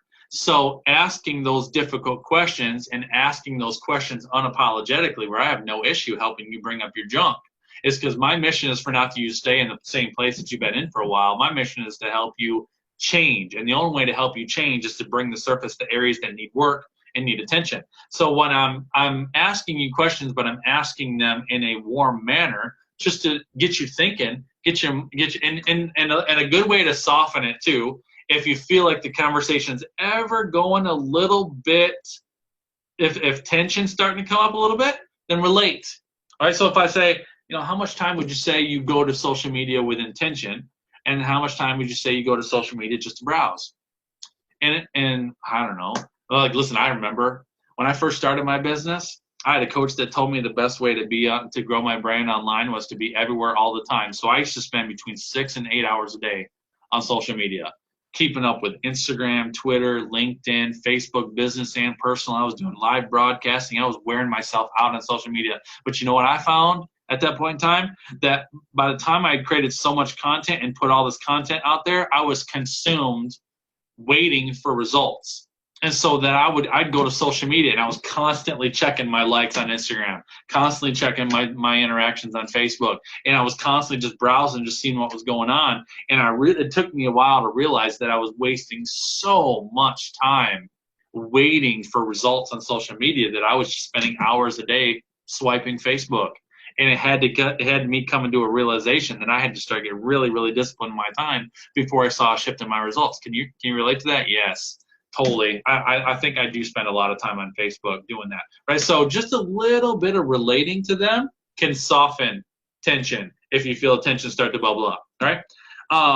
So basically what I'm doing while I'm going through this professionally personal process is I am bringing up all their needs to the surface and really figuring out, and again, in my mind, as I'm talking them through this process, I am relating everything that I'm discussing back to my end in mind, right? So whatever my signature program is, whatever the thing that I eventually want to make a recommendation for, is I'm bringing up stuff to help them realize that the things that I sell are the things that they need, right? But they don't know that. So I'm discussing all these things. So I may take 15, 20 minutes to talk about these things, bring all this stuff to light. So in 20 minutes, I know what they're passionate about. I know what their desire is. I know what they're trying to accomplish. I know what they feel is working well. I know what they feel isn't working well. Then we have some dialogue around that. We've uncovered some pain points. We've uncovered some challenges. Now I'm going to do a recap. All right. So at the end of that 15, 20 minutes, now I'm going to recap, because this is where you eliminate objections, because objections are basically excuses that people have that haven't been discussed. So you want to bring up as many pain points as possible, and then you want to confirm them, because you need to get them to agree that that is their problem. So I'll be like, all right, so thank you so much for telling me about this. I love hearing about your business. I always thank everything, and that's kind of a shift. Every 20-minute segment, I kind of, all right, thank you so much, Alan, for divulging all this stuff to me. I love hearing about your business, love hearing about what you're doing. Sounds like you got a lot of things that are going well. I understand what you're trying to get to. And I think we've uncovered some challenges, haven't we? Yeah, Justin, we've uncovered some challenges. So let me just confirm, because I want to make sure I understand you, and I want to make sure we're on the same page. So sounds like you really enjoy sharing content, you love teaching, and that's really something that's kind of the heart behind your business. Is that accurate? I'll say this all the time. Is that accurate? It's a great statement to say. Is that accurate? Yeah, Justin, that's accurate. All right. Sounds like you've got some challenges with pricing, where you're not quite sure if your pricing is right, if you're priced too high, too low, but you're also not sure like what to do with it, where to go with it. Is that accurate? Yep, that's accurate. Check. All right. And so I have my list in front of me where I'm just check marked that they've agreed to that. All right. Content strategy. Sounds like you love teaching, and you love sharing, and you love creating content, but you're just not sure that your content is as effective as it could be, where you're just not getting a lot of engagement from it. Is that accurate? Yep, that's accurate. Perfect. Check. Also sounds like after you share content, you're not really sure how to handle those interactions or where to go with them, so you don't really have a process for after you share content. Is that accurate? Yep, that's accurate. Perfect. Also sounds like some technology things are missing. You don't really have a good system for highlighting your testimonials. You don't have a website up, so that's some stuff that's missing. Do you recognize that's a need and you're missing that stuff? Yeah, I definitely need that. Check. All right. Also sounds like beyond process and content, also sounds like there might be some stuff going on with your own routine and discipline. So it doesn't sound like you have a very clear process for how you go about your day. So very clear discipline, like morning, evening routine, and blocking of your time in the day to really accomplish a lot of stuff. So you're probably wasting a lot of time throughout the day. Is that, would you agree with that? Yep, I would agree with that. All right. Also sounds like your goals may be missing. So, when I ask you, what are your plans for tomorrow? And you're like, I don't really have any. That usually, to me, that tells me that you don't have clearly defined goals for your year, for your quarter, for your half of the year. And without those clearly defined goals, then you don't have specific action steps on how to get you there. So you maybe just kind of be going on a day-to-day basis to see what happens, rather than intentionally working towards something, a big something. Does that make sense? And would you agree with that?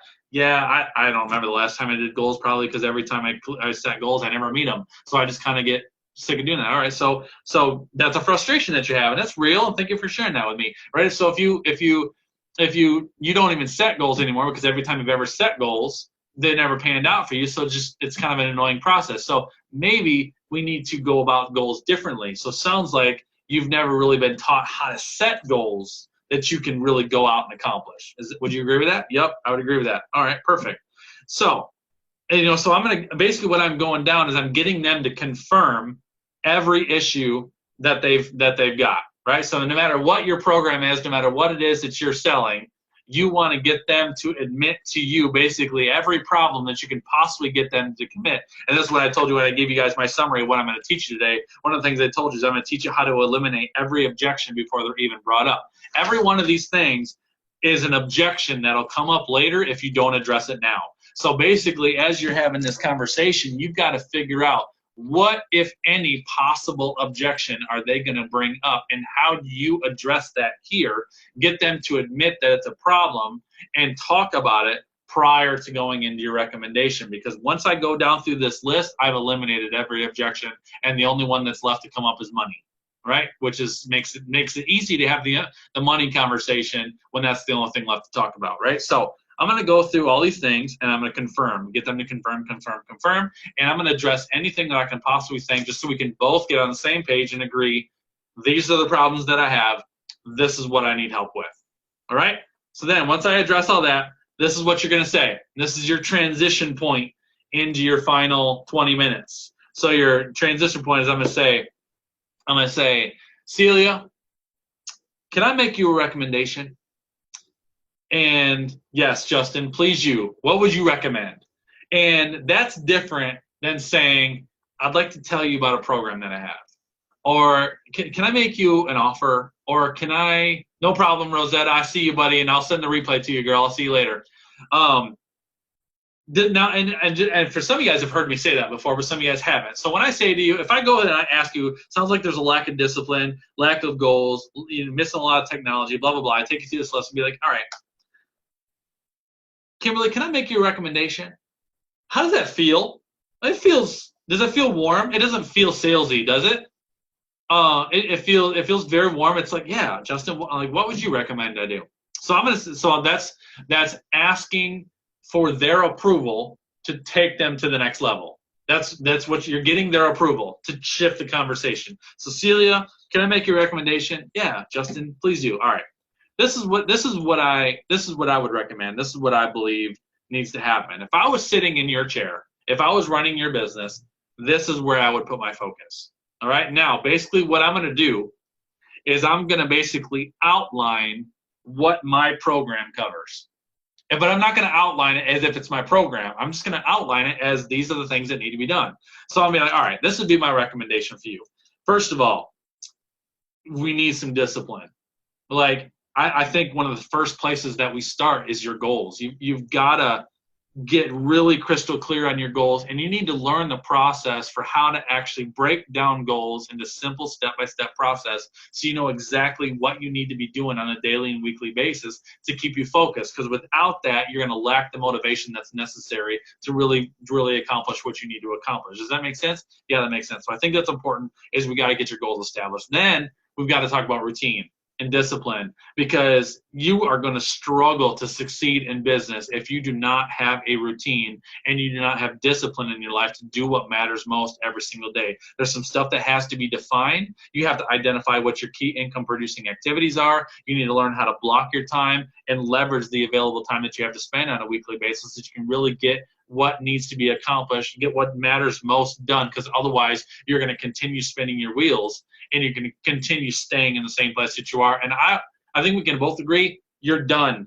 in the same place you are. Would you agree with that? Yes, I'm done. Like, do you desire to go to be more and accomplish more and do more than you've ever accomplished before? Yes, Justin, I'm going to get you excited. I'm going to get you worked up.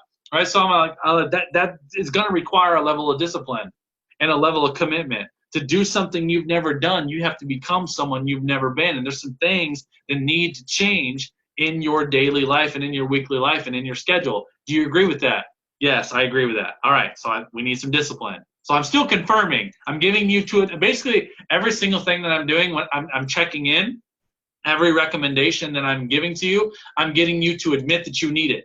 And what you're doing is you're basically telling me every single one of these things is things that I offer in my package, right? So you're telling me right now, I need that, I need that. Yes, I need that. Yes, I need that. So you need discipline. All right, so we got goals, we got discipline. Now, we need your content. I know you love sharing content. Know you love teaching. It sounds like to me like that's a passion that you have in your heart.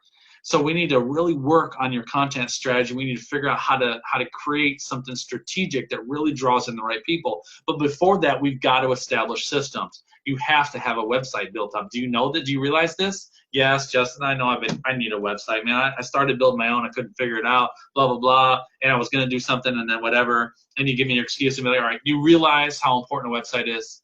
You realize how necessary it is for today's market? Yes, so you agree you need to have a website. Because the number one way to attract clients through social media content is giving them a place to land after they've engaged with your content. Do you see that? Yeah, I see that. So we got to get a website built. It's important. And then once you have that website built, then you need to learn how to leverage it. So you need process and systems. So when people do come in and engage with your content, you have a place to send them afterwards. You have a process to take them through. Can you see the value in that? Yeah, I can see the value in that. It's necessary. That's important. So once all that's done, we narrow down your goals.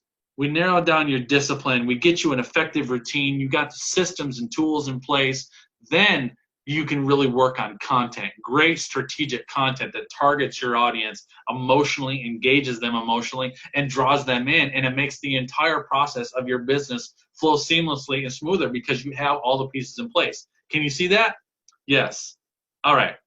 So if I was you, if I was sitting in your chair, my recommendation for you would be those key things in that order. You don't go into content strategy until you have technology in place. You don't do technology until you have discipline and routine in place, and you can't really do discipline and routine until you know what your goals are. Do you see how that flows in that order? Yes, I see how that flows in that order. All right.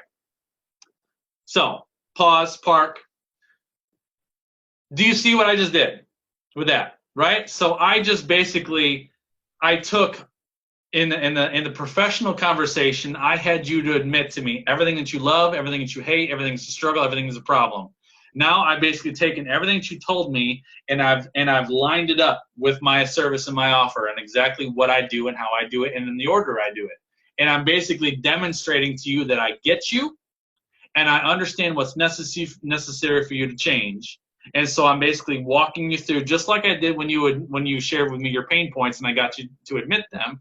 Now I'm making my recommendation for you. I'm recommending to you what you need to do, and I'm also getting you to admit to me that every single one of those things is also necessary. So when you go through that process, you've just admitted to me that you need everything I have, right? And you don't know that yet. You just think that sounds like what I need.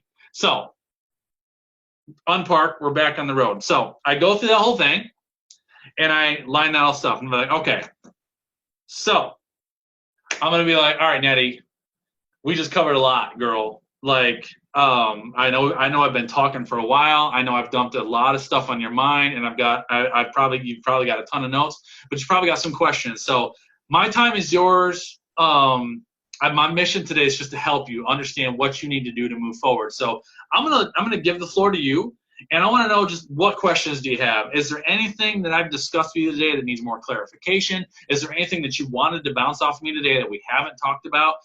My time is yours, girl. Let me know what questions you have. So I basically covered everything that I know I need to cover, and now I'm going to let you have the floor and let you say what you're going to say. So I'm going to say, what questions do you have? Let me know, and it's my pleasure to help you with anything else you think we need to cover. I'm not offering you nothing. I'm not bringing up pricing, nothing. I'm just saying my mission is to show you what path you need to go down, and now it's up to you to tell me what you do with it. So I'm going to say, I've talked for a while. I know you probably got a lot in your mind. I want to give you clarification. If you need clarification, let me know what questions you have. Fire away. And usually it's quiet for a minute. And usually people are like, yeah, wow. Well, you've got my wheels turning, and there's just a lot of stuff. I guess I don't really have any other questions. I know that because I've addressed pretty much everything I've addressed pain points. I've addressed everything. I've covered it all, and I know that because I've been checking in along the way. So the likelihood of you having more things to ask or need information on is slim to none. So the only thing left to ask is, how can I work with you, right? But I'm gonna say that, and I've told you this. I have an 83% close rate of people that get on the phone with me, and I do not bring up my pricing and my services unless you ask me to. So this is exactly how you do it. You cover all that stuff, and you say, what questions do you have? And about 95% of the time, there's a few variables that are different, but about a 95% of the time, they'll say, I guess I don't really have any other questions. I guess my only question is these things that you told me that I need to do, is this something that you do? Is like how I would work with you, or is there a way that you could tell me how we could do this together? Because most people don't know about your programs and services, even if it's on your website, even if you communicated in the past. Most people don't put the picture together that what you just walked me through is what you sell. Most people don't get that. So more times, could you tell me how I could work with you? Yeah. So absolutely. So you're asking me now, can you tell me about your services? All right, let me tell you about it.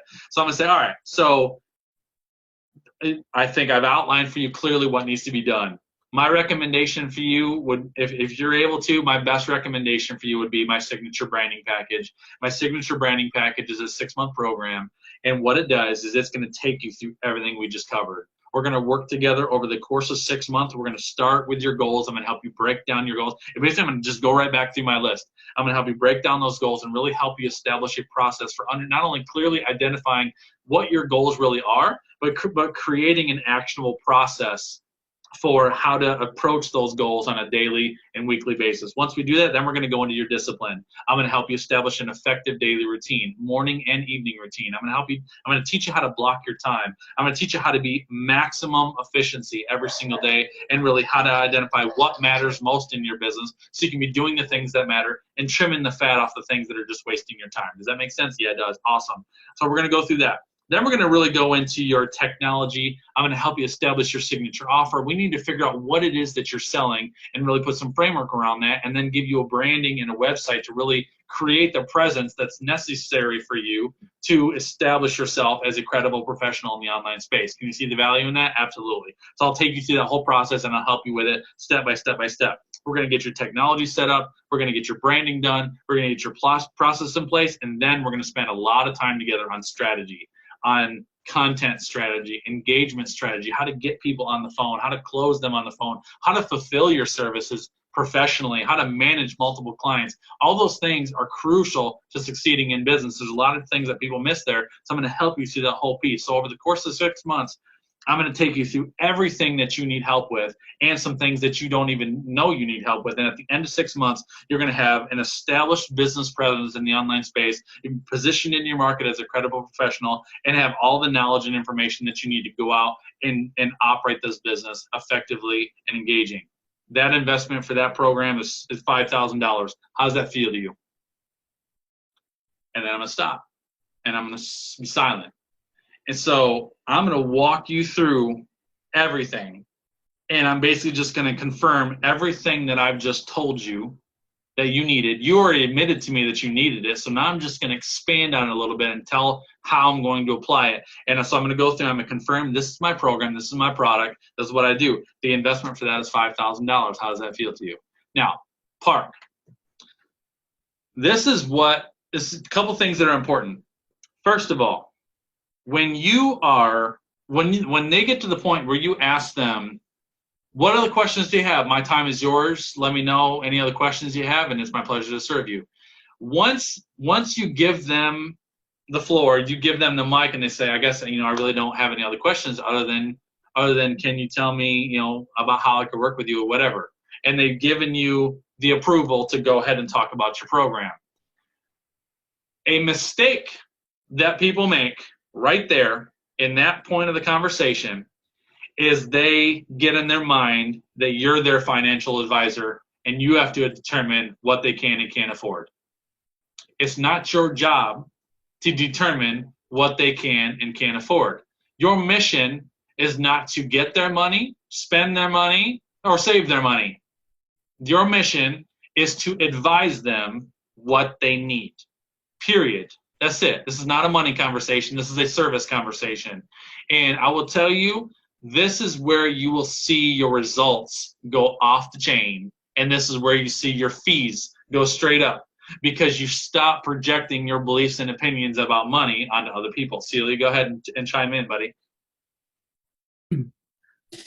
Two things. One was, I think when you start thinking, stop thinking hourly. When I changed my fees drastically, I stopped thinking hourly, and I started thinking about the impact you're going to make on these people's lives. Value. Yeah. So for me, if in 90 days or 120 days or whatever, I can change the way they parent their kids, and I have confidence that in 90 days they will see a huge difference in the way they parent their kids, that's huge. Oh, yeah. What's that worth? Yep. Not that I'm going to spend, 6 hours or whatever the hours are. That is a huge impact for them that will last them the rest of their lives. Mm-hmm. And the one thing you said to me, Justin, back a ways, that really also changed the way I looked at things was you said you have to make them realize that these are all symptoms of a core issue. Mm-hmm. And that your job is not to put a Band-Aid on the symptoms, but to really fix the core issue. And that changed my thinking. I'm telling you, when you said that, I was like a gigantic light bulb went off of my brain. And that's for anything you're trying to do to coach people. is, I mean, if you give them one tip, you know, like people always think they can change the world with one. You can tell them one thing, and that's going to change. Somebody posted in a group recently that said, "My child is not developing like other 3-year-olds. Can anyone help?" Help me, right? Like you can solve that with one comment. Right. Yeah. Let me just give you a tip. You know. Yeah. But that's how they think. They think you could tell them one thing and their problem is cured, and that's never the case. Yep. So it's like you realize and believe that your thing that you're coaching, that core issue, is what you're going to solve, and that will help all the feeder symptoms. Yep. That's where like the belief comes in. Yep. Absolutely. Yep. You know, it's how I handle the my last client. Yeah, the symptoms and the root piece is really you being their trusted advisor. That I'm not here just to kind of make surface changes in your life. I'm here to help you get down to the root. And that's where I talk about, you know, I'll get people talking about my pricing strategy is not quite right. My content's not quite right. I'm not really finding it effective in the online space. And I want to talk about your daily routine. I want to talk about the level of discipline to have, the level of commitment to have, because those are root issues. Some of the stuff that you're experiencing in the online space are symptoms. The root is you don't believe it. You're not disciplined enough to fulfill it. You're not committed enough to keep going, right? So those are things that I got to deal with on a deeper level. But that's all positioning yourself as their trusted advisor. Kim, Wendy, you want to tag in, buddy? I just wanted to say that in the past, I had worked with a professional sales coach, and he had you in the beginning set the boundaries and say, you know, I'm going to give you some tips or ideas, and at the end, I'll share with you how we can work together if you're interested in that. I love Justin's way because it makes it so much better, and it's just a warm way of doing it. I mean, I just think it's awesome the way he presents it, and I just wanted to say that, Justin. Thank you, Kim. I appreciate that, buddy. I appreciate that. And the thing is, I spent 15 years in corporate business, guys. I've been through every sales training you can possibly imagine. I've done everything from cash register sales to high level sales. I used to sell kitchen design. I used to be an interior designer selling $200,000, $300,000 interior design packages. So I've been through every level of sales. I've done in-home sales, online sales, and I've learned all the tactics and techniques. And the funny thing is, you know, I've learned so much of the stuff that I've learned through sales. I've learned what people just really don't like. Because I think majority of us that we can say we don't, majority of us like spending money, but I don't think any of us like being sold to. Because when you feel like, when you're interacting with a salesperson, you're feeling like you're being manipulative and that their core desire is to get your money, not necessarily to serve you effectively, right? And so this approach that I take to a phone call is really serving. It's going to the conversation as a servant to truly help them. And I have had conversations where I get to the end of it and I unload on them, tell them what they need to know. You got pages and pages and pages of notes. And I'm like, you know, what questions do you have for me? And they'll say, you know what, Justin, I don't think I have any more questions. You've given me so much to process and digest today. I get the thing, I want to just take some time to marinate on this. I got some things that I know I can implement right away, but I thank you so much for your time. And I appreciate it, and I just want to figure out how I can apply it. I'll say, you know what? It's my pleasure. Please check in with me. Let me know how you're going down the road. If you have any other questions that come up later, it's my pleasure to serve you. I hope I keep seeing you in my live broadcast. And just keep me in the loop as you go down your journey. And they're like, it'd be my pleasure. Thanks so much. Have a beautiful day. And I'll let them go. I will not try to, well, wait, I want to tell you about my program. No, I will not force that on you if they're not ready. And that's totally normal, and you might get that sometimes. But if you handle the conversation right and you have a person that's genuinely ready for help, this conversation will take them exactly where they need to know to be ready to ask you for your information. So back to the explanation of your program, and thank you, Celia and Kim, for your interaction. Love it. Back to the explanation of your program. It's not your job to determine whether they can afford it.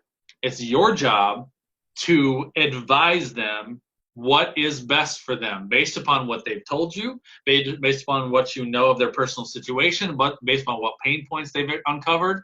You are their trusted advisor. That's why you're on the phone with them. And that's where you need to recommend to them what you believe they need in their best interest, no matter what that costs. And you don't worry about the cost right now. You're going to make their recommendation. This is what I would recommend. And I'll say it sometimes, be like, listen, my mission is your success, Tammy. My mission is for you to thrive, girl. You've got the skills. You've got the passion. I can see it all over your face. You wear it like a cloak. You are driven to be successful. I can see that in you. There's just some stuff that's in your way. And so I want to help you get those things out of your way. I want to help you position yourself to be successful. So my recommendation, if you can afford it, would be my signature branding package. That would be the best thing for you. It'll give you everything that you need and nothing that you don't to successfully go out and build a business. That investment is $5,000. How does that feel to you? Really, seriously, how does that feel to you? That's exactly how I ask it. When I bring up money, that's exactly how I ask. I'll say the investment for this program is $5,000. How does that feel to you? And you're going to get a different response. Some people will be like, I've had them all. Some people are like, I can do that. Okay. And then I go from there. Now I'll talk about money in a second. So some people will be like, I can do that. Okay. We go that direction. Some people are like, wow, $5,000. That's more than I was thinking. I get that. I'll confirm that's a lot of money. I'll be like, that's an investment. But do you see that it's a necessary one? Yes, I do see it's a necessary one. I'm just not sure I can swing it. I totally get that. Totally respect whatever financial situation you're in. You can tell me if and I got no problem, so if someone gives me if somebody tells me that the investment seems a little heavy, then I'll just let's talk about that. Why is it heavy? Is it heavy because you just no way you could afford it? Is it heavy because it was unexpected and you just need a second to marinate on it? Is it heavy because you don't know if you could pull it off? So I just talk about it. Somebody say, and if it helps, you don't have to pay the whole $5,000 in a chunk. I'm happy to break that thing down if that makes it more digestible. Okay, yeah, if we could break it down into a few payments, that would be really helpful. All right, so let's talk about that. And I'll go down and give them some ideas. In some cases, I'll say the investment for that's $5,000. How does that feel to you? Some of you are like, that's way too much. There's no way. There's no way I could even come close to that. All right, totally respect that. I do have other options. Obviously, that everything that I'm sharing with you in my program, this is a package program. Doesn't mean this is an all or nothing option. If $5,000 is outside of what you can afford, we can break this thing down and be like, all right, where's our starting point? What can you afford and what could we start with? I also have a 90-day program that's $2,500, which is going to cover a lot of what we have. And here it's going to limit some stuff. Is $2,500 a more reasonable investment for you? Yeah, that's a little bit better. I could roll with that. All right, well, let me tell you about what I could do for $2,500. And so I'll just go down that road. And so every single person that you talk to is going to be a little bit different. But again, my mission is not to save you money. My mission is not to spend your money. My mission is not to help you learn how to spend your money. My mission is to give you the services that I know you need. So you tell me what you can do, and based upon what you can do, I'll tell you what I can do. Does that make sense? And is that, I know the money conversation is a challenging one, but I think the reason for most people why the money conversation is such a challenging one is because you're trying to, you may be going to the phone call to get the money, like, I really need the sale today. I really need this income. You can't have that mindset. I don't care how desperate you are for money, because I've been there. Like, I've got to get the sale. If you go to the phone call with that mindset, it will affect the phone call. Like, you have to separate yourself from the outcome and be like, my mission today is to serve this person, help them, be a good steward of the time, and really give them the clarity that they need to know what they need to do, move forward. And then if we get to the point where we can talk about my services, I'm just going to recommend to them what I believe they need, and this is the investment for that. That's how you approach it. You don't say, this is how much I can gather that you're probably going to afford. So I have a package that's $500. Could you afford that? No, because the $500 package may not be doing you justice. You may not be enough there, right? So I'm going to recommend you what I believe you need. You always lead with the best. Keep this in mind as well. Lead with your best option and work down, because it's easier to bring people down than to bring them up. All right? So once you've brought out one price point, you can't go up from there. It's really hard to take people up once you've got something out, but it is easier to bring them down. All right? So you make that recommendation. This is what it costs. How does that feel to you? Powerful question, because you really want to know. Like I don't say, is that something that you can afford? Is this an investment you can make? I say, how does that feel to you? How's $5,000 feel to you? Because I really want to know how you feel. Celia, go ahead, buddy. I was just going to say, someone told me once that, and this was like when I was selling something, I don't remember what. And they said, like, if I said to you right now that you could buy this $50,000 car for $5,000, would you come up with the money? And chances are they would figure out where they could come up with that money, because tomorrow they could sell that car for $50,000. You know, so it's, if people believe in it enough, they'll come up with the money. Yeah. And there's a great Zig Ziglar quote that says, if you really want to do something, you'll find a way. If you don't, you'll find an excuse. Right. So when you're taking them through this process, you're basically getting them crystal clear on their need, on their frustrations, on their challenges, and really what they need to do. And if they truly and fully believe that this is something I need to do, if it's the slightest bit feasibly possible, they will find a way to do it. You know. The other thing I say is, if in 1 year, if your life could look like this, how would that feel? That's vision. Yeah, giving them a vision.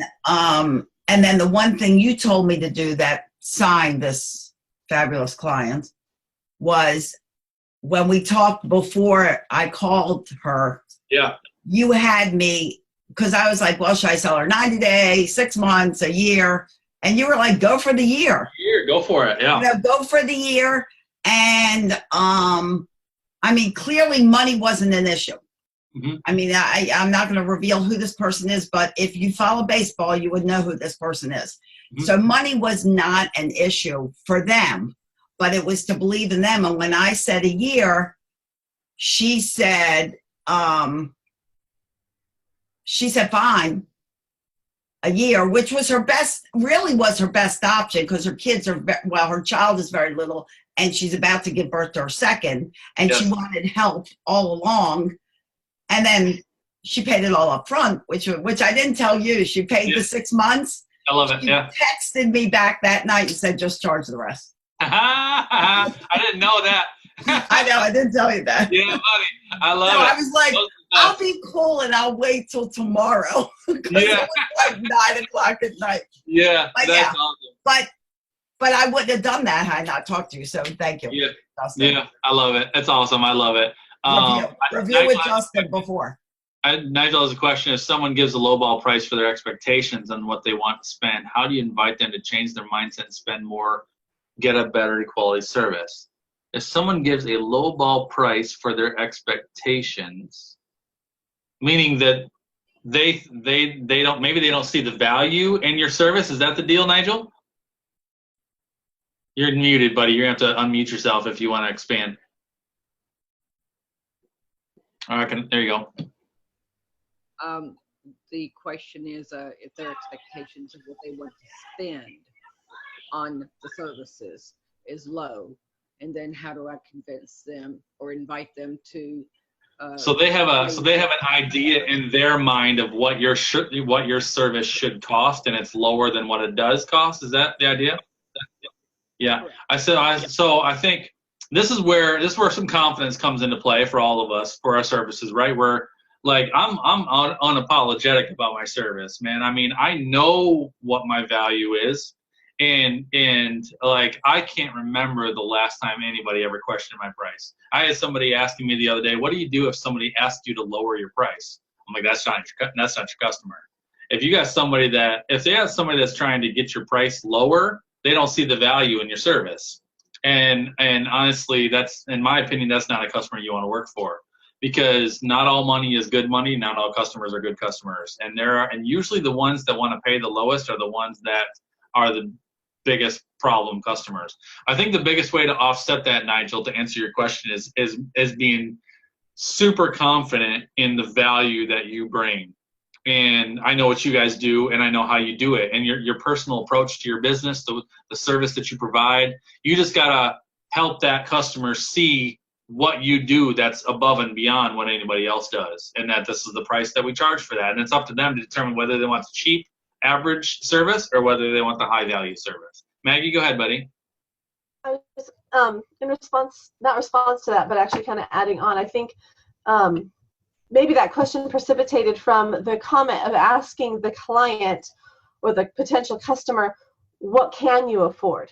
So basically, as opposed to tailoring the price, I liked how you said tailoring the program is different than tailoring the price. Yes. So keeping your value is what it is. If you can say, well, if that one doesn't work for you, I do have this other option. And then shooting them another response that is tailoring, you know, like you said, shoot for the highest and work your way down. Yeah. How do you break the program up into small segments to say this is something that you might work with to start? It's different. As you set up for that, or whatever right? you want to do. So if I tell you I have a $5,000 program, and for $5,000, this is what we're going to do over the course of 6 months, and you're like, man, I couldn't swing $5,000. All right, totally get that. I respect that. So here's another option for you. I do have a 30 or a 90-day program that's $2,500, and so we'll only have 6 sessions together versus 12.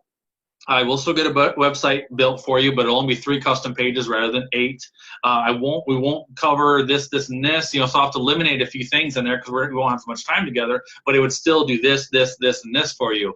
And when someone's had the big healthy carrot dangled that looks so pretty and so perfect, and they want that, then you say, you know, I can give you this baby carrot.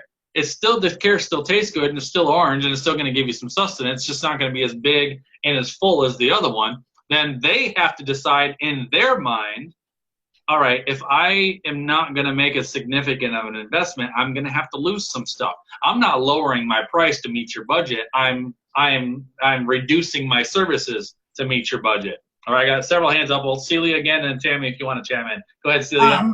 The other thing I did for another client, I gave them the price. I gave them a discount. Some people are in my kids' fitness classes, and she received a discount for being in FunFit. And then her husband comes on, and he's like, well, can we get a better discount?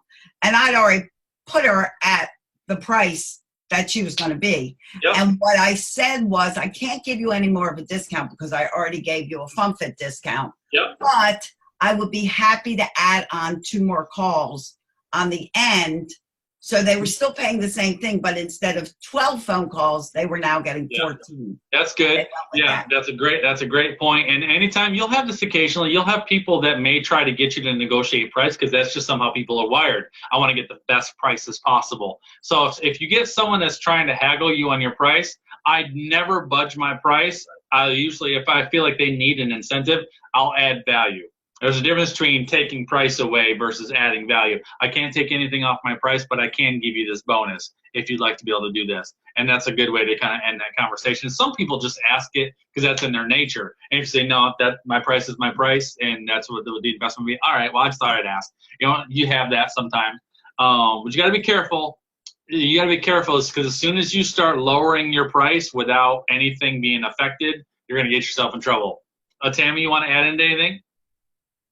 Yeah, I think where I want to balance out the fear of missing out. You know, hey, if you do come down on the price, if you do come on your package, you're going to miss out. So that there is that carrot that you're dangling. Because wow, I'm not going to get all of Justin. I'm paying a lot of money, but I'm not getting all of you. You know. Mm-hmm.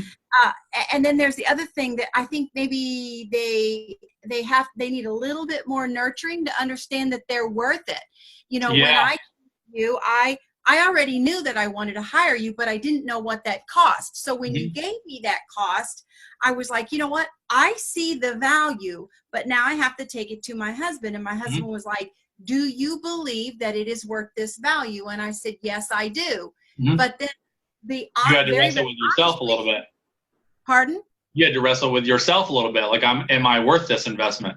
You're exactly right. Because the very next sentence that I said to Steve was, I know we can afford it. Help me to understand that I'm worth it. So it was a process. Yeah, it's a process. And that's why you don't have to be afraid of someone that tells you, you know what, I'm going to need some time to think about this that's okay. You just got to stay with them. Great. I love the conversation. I'm going to give you a couple of quick things that are important as I wrap you up. We're going to go a few minutes over, but I'm going to try to keep you as close to 12 as possible. So the price. I think we've covered kind of the pricing, the money conversation, right? That's an animal. A lot of them is bringing up the money, how to talk about the money, how to approach the money. So I think we've covered that. First of all, whatever you agree on, when you get someone to agree on whatever you agree on with their money, you have to have a process established for where you're going to go and how you're going to wrap that up. Because just like any other thing, as soon as you get someone's commitment, when I get your commitment, you say, all right, Justin, let's do the $5,000 package. I can do $2,000 down, and then I can do $500 a month for the next 8 months or whatever. Whatever your number is, whatever they commit to, get a verbal agreement as to what the plan is and what we're going to do, and then establish next steps for them right then, right? So Tammy's like, all right, Justin, I can do $5,000. This is what I can afford. This is how we're going to do it. All right, Tammy, perfect. First of all, I'm so excited. And confirm that with them. I'm so excited that you're going to make this commitment because I know this is going to change your world. I know we're going to do so much together. We've got a long journey ahead. We've got some work to do, but it's going to be so fun. And I promise you, I'm going to be a good steward of your investment, and I can't wait to get this project started. So this is what you can expect.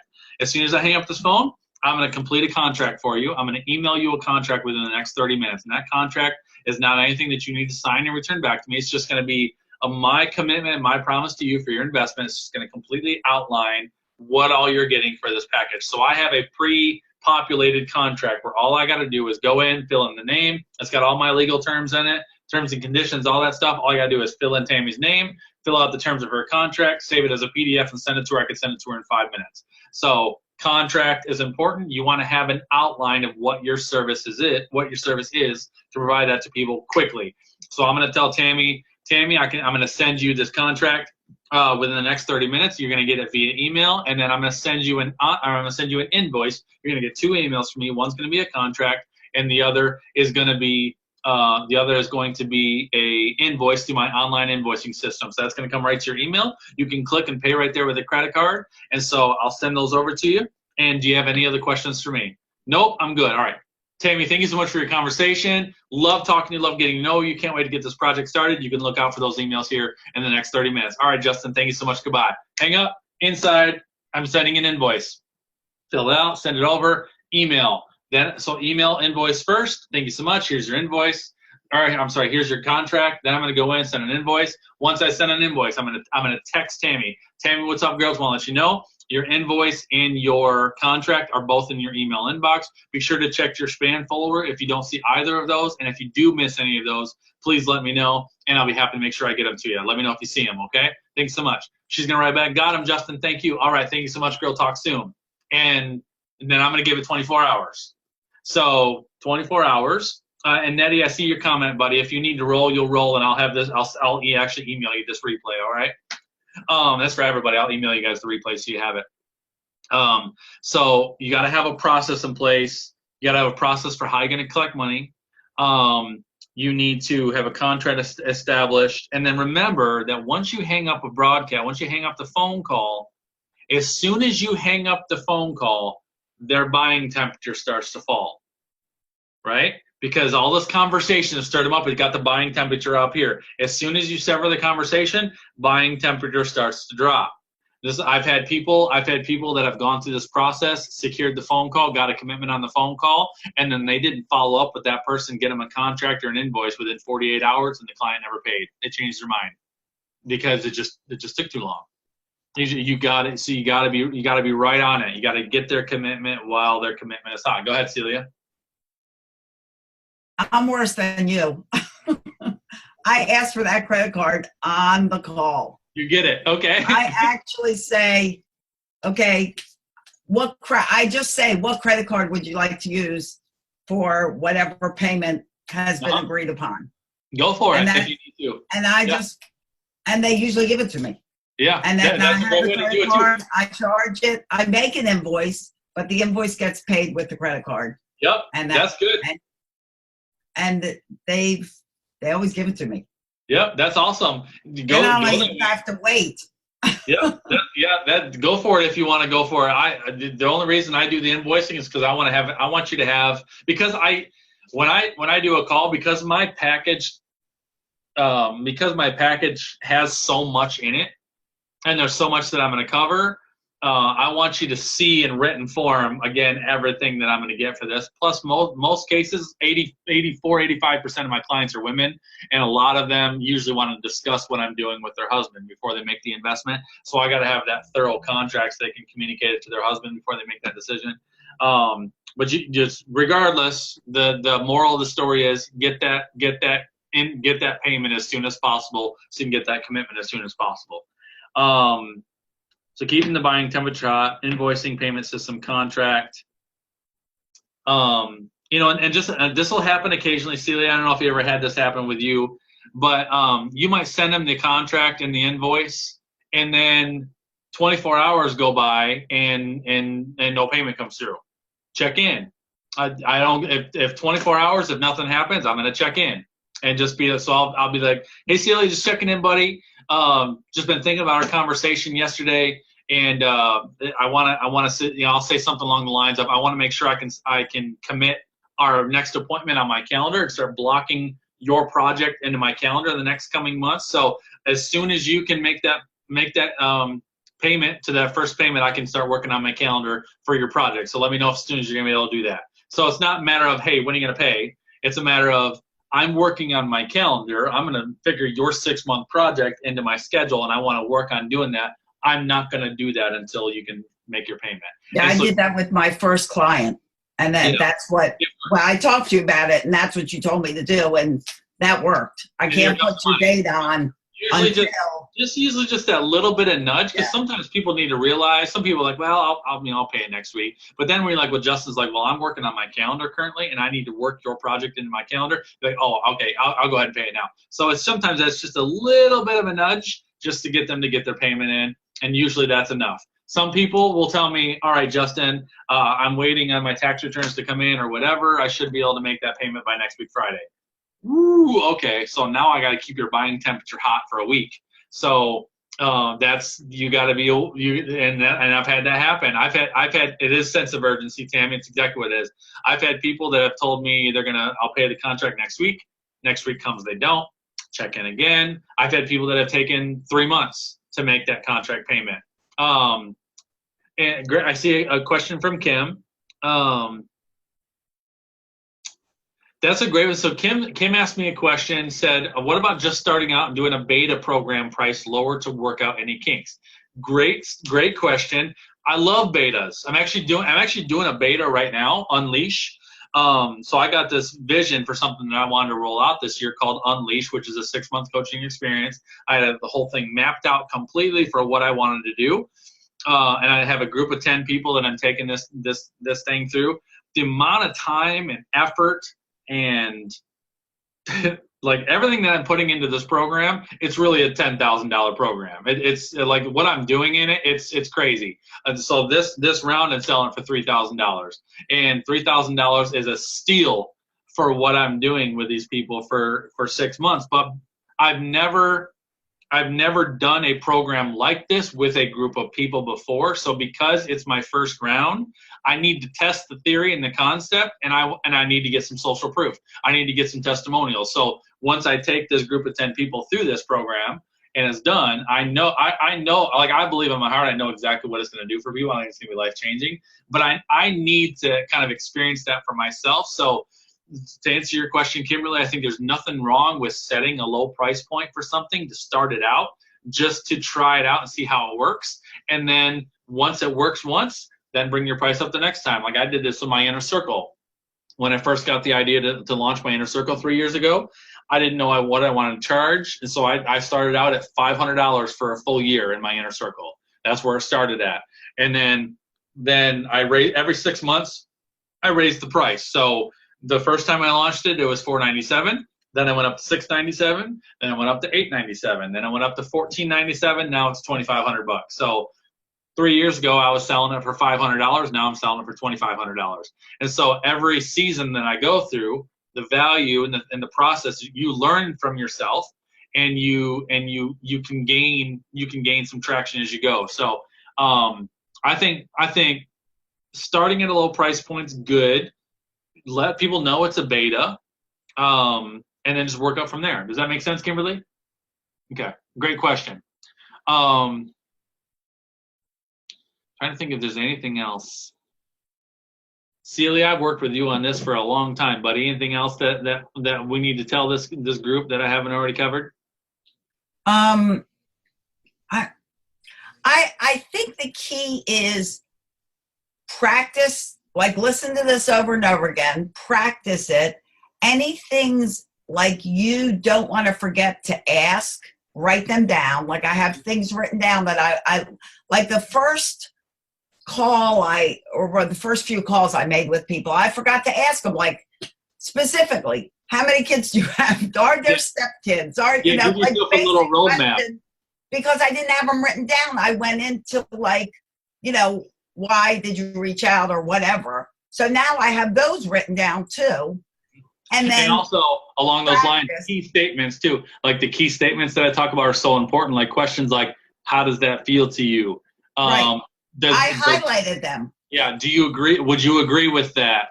Can I make a recommendation? Like write down those key trigger words and like highlight them. So when you get to that, I did a yellow highlight on all of those. This is where I say, can I make your recommendation, Kim? Yes, absolutely. All right. This is what I would recommend to you. So anything that you want to say the exact right way, make sure you just make yourself some notes. Notes and on plan that price you're going to offer at the end. Yep. Know what you're going to say about that. Yes. And that's why I like a phone call for that first call, because I'm like reading notes. Honestly, I'm very natural, but I'm looking at my notes. Yeah, if you're on a Zoom call, you have to have your eyes on them, and it's harder to look down and kind of follow your notes. The other thing that's a great point about the price too, whatever you're selling, it's good for you to not only know what you're selling and what you're selling it for, but also have an alternative if they can't afford what you're selling. So if they're like, I'm not sure I can afford that, what options do you want to give them? Like I've gotten so good with all my stuff. I mean, I can create a program on the fly. Just because I just know what I do and I know how I do it. So if I'm talking to someone, if I'm talking to someone and they're telling me some different stuff they need, be like, you know what? This is what I would recommend. I'll make a recommendation being like, I've done this multiple times with clients where I've recommended them something that I've never even sold before. Or I'd just be like, you know what we could do? We could do this. I could go through this process. We could do this, and this, and I'll just think in my mind, I'll sell that for $3,000. How's that feel to you? And I'll just pull it out of my hat because it's just, I know what I do. I know the way I do it. And this is what you need. This is what I would recommend because this is what would be a best fit for what you need. What would that cost? I'll sell it for this. And so that's the nice thing about being self-employed and constructing your own processes and services is you can charge whatever you want. You just got to be comfortable and confident with your own material so that when you make that recommendation, it's believable, right? So they have to believe it's in your ability to deliver it. And the other good piece of advice you gave me was, if you do something that's like, okay, we'll set up 3 payments, that'll be, $1,000 a month or whatever it is. You don't continue the work until that payment's right. Yeah, made, so you're not bill collecting. So you're not a bill collector. That's just a general rule I have in my business. I do not work ahead of money. I've been burnt with that in the past where people have been like, well, would you build me a website? I'll give you $1,000 down, then I'll pay you the rest when it's done. Okay, so I build the website and then now your website's done and I have to chase you for the rest of my money. I'm not a bill collector, I'm a service provider. So I don't chase money. If I have someone that's on a payment plan, every payment that you make grants me a portion of your services moving forward. So if payments stop, work stops. That's just how. And I've had people that have been like, Justin, I can't make my payment this month. Okay, work stops. And then as soon as you're ready to get back on track, let me know and we'll get back to work. And there's no problem with that. So as long as they need something from you, it makes payment processing go a lot easier.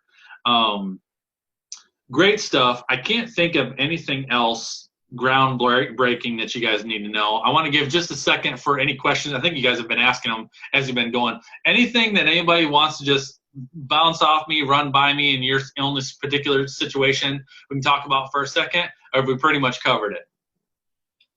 I think we pretty much covered it. I can't think of anything else that that you need to know. That's the core of it. Was this helpful, you guys? Go ahead, Tammy. I did miss this whole week of broadcasting because I was on vacation. But can you repeat where you're going to send that recording so that I can make sure to get that? Yes. So I'm going to download my recording from Tuesday, which is the 8-step client conversion formula. I'll download it. So all you guys that are in my inner circle, I'm going to post both of these videos in the inner circle. Those guys that are not in the inner circle, I will email them to you directly. So you'll get both videos sent to you in an email so you can access both of them. And as you're going through this on repeat, I would go back and watch my client conversion formula broadcast first. It's an hour long talking about just how to get people from Facebook to a phone call. And then this will be how to handle the phone call. So between the two of them, this is magic, y'all. Magic. I mean, I think Celia could testify probably more than anybody what a difference this process makes in conversions. I mean, I think a year ago, Celia was selling her services for hundreds of dollars. This year, she's selling them for multiple thousands of dollars just by adjusting some phrasing in her presentation. So from March to now, I've gotten five clients. 3 of them are at the end of their 90 days. They all 3 renewed. And I brought in about, honestly, $25,000. Mm-hmm. It's awesome. Since significant. March. And it's all just about conversation. It's just about the words. It's the confidence. But like I told you, Justin, that 10-day challenge that you had me do last year, and then I got that like beta client, which I charged not too much for, but took her through the 90 days, hugely successful. Everyone in the challenge had success. Yep. I got testimonials. That was my confidence. Yeah, it changes you. And that's, Kimberly, I'll bring this to you, buddy. Like something about doing a beta, even if it's a low price point, like $49 for a month or something, just low price point beta. Something about getting the opportunity to work with people and apply your method to someone's life and see it work changes you. That's what happened with Celia. Celia, we started her out. That was about a year ago. We started her out with a 10-day challenge. It was a free 10-day challenge she did, right? It was, which was way too long. Don't do 10. I did 5-day challenges. Celia's like, I want to do 10. All right, we'll do 10. So she did 10, and she went through the whole process. She rocked the process out. She did not get a lot of conversions after that 10-day challenge, but she got a ton of testimonials, and I think you got 1 client after it. But that was enough to be like, all right, I see that my process works. I see that I can make a difference here. And that's where confidence started coming up. She really started getting good into the phone call. She started acquiring client after client after client after that point. Just by going. Phone call, I would just listen in the car. I would like drive, because, I'm always driving an hour somewhere. And I would just replay the last one you did, the last master your call. I would replay that in the car over and over and over again. So I had it like drilled in my head. And then you sent me, what'd you send me? Like something of a talk we did or something, because it had the stuff that I highlight. I still have it and I use it that says, how do you feel? How do you feel about that? Yeah, the question. The powerful questions. Yeah. So creating an outline for yourself, giving yourself kind of a roadmap of the conversation is a great, especially your first phone call. And I'm going to leave you with this, guys, too. And then I'm going to get you out of here. You're going to have some calls that go bad. It's going to happen. It may be your first couple that just don't go like you hoped. And you're going to have it all planned out, and then you get on that phone and it's just going to feel all wrong. That's normal. The only reason I'm really good at doing what I do is because I have literally hundreds of phone calls in a year, like hundreds. And my first several, when I was really figuring out how to apply this conversation, it took me a while to kind of figure out what the right approach is. And what I'm teaching you is what I believe to be this is everything that you need and nothing that you don't to have a very effective phone call. And so if you can just kind of take this process, make it your own, apply it in your own way. It has tremendous potential to blow up your income if you can get some people on the phone, all right? I'm going to leave you with that. Y'all are amazing, and I love you. I know 2 hours and 18 minutes on a Saturday is valuable, so hopefully it was worth your time this morning getting a hold of this. I'll get the video posted later. This is going to take a while to download this thing, but I'll get it sent out to the inner circle and to you guys in an email probably later tonight or at some point tomorrow, but I'll get to you as soon as I can. Thank you so much, guys. I love your comments. And do you guys want, I don't know if you guys want me to or not. Is there any value in the chat? Do you guys need the chat stream or no? I can save the chat if you need it. I don't think so. I think it's just conversation. So do your thing, guys. Have a beautiful Saturday and a great weekend. And I'll see y'all around the web, all right? Bye-bye, guys.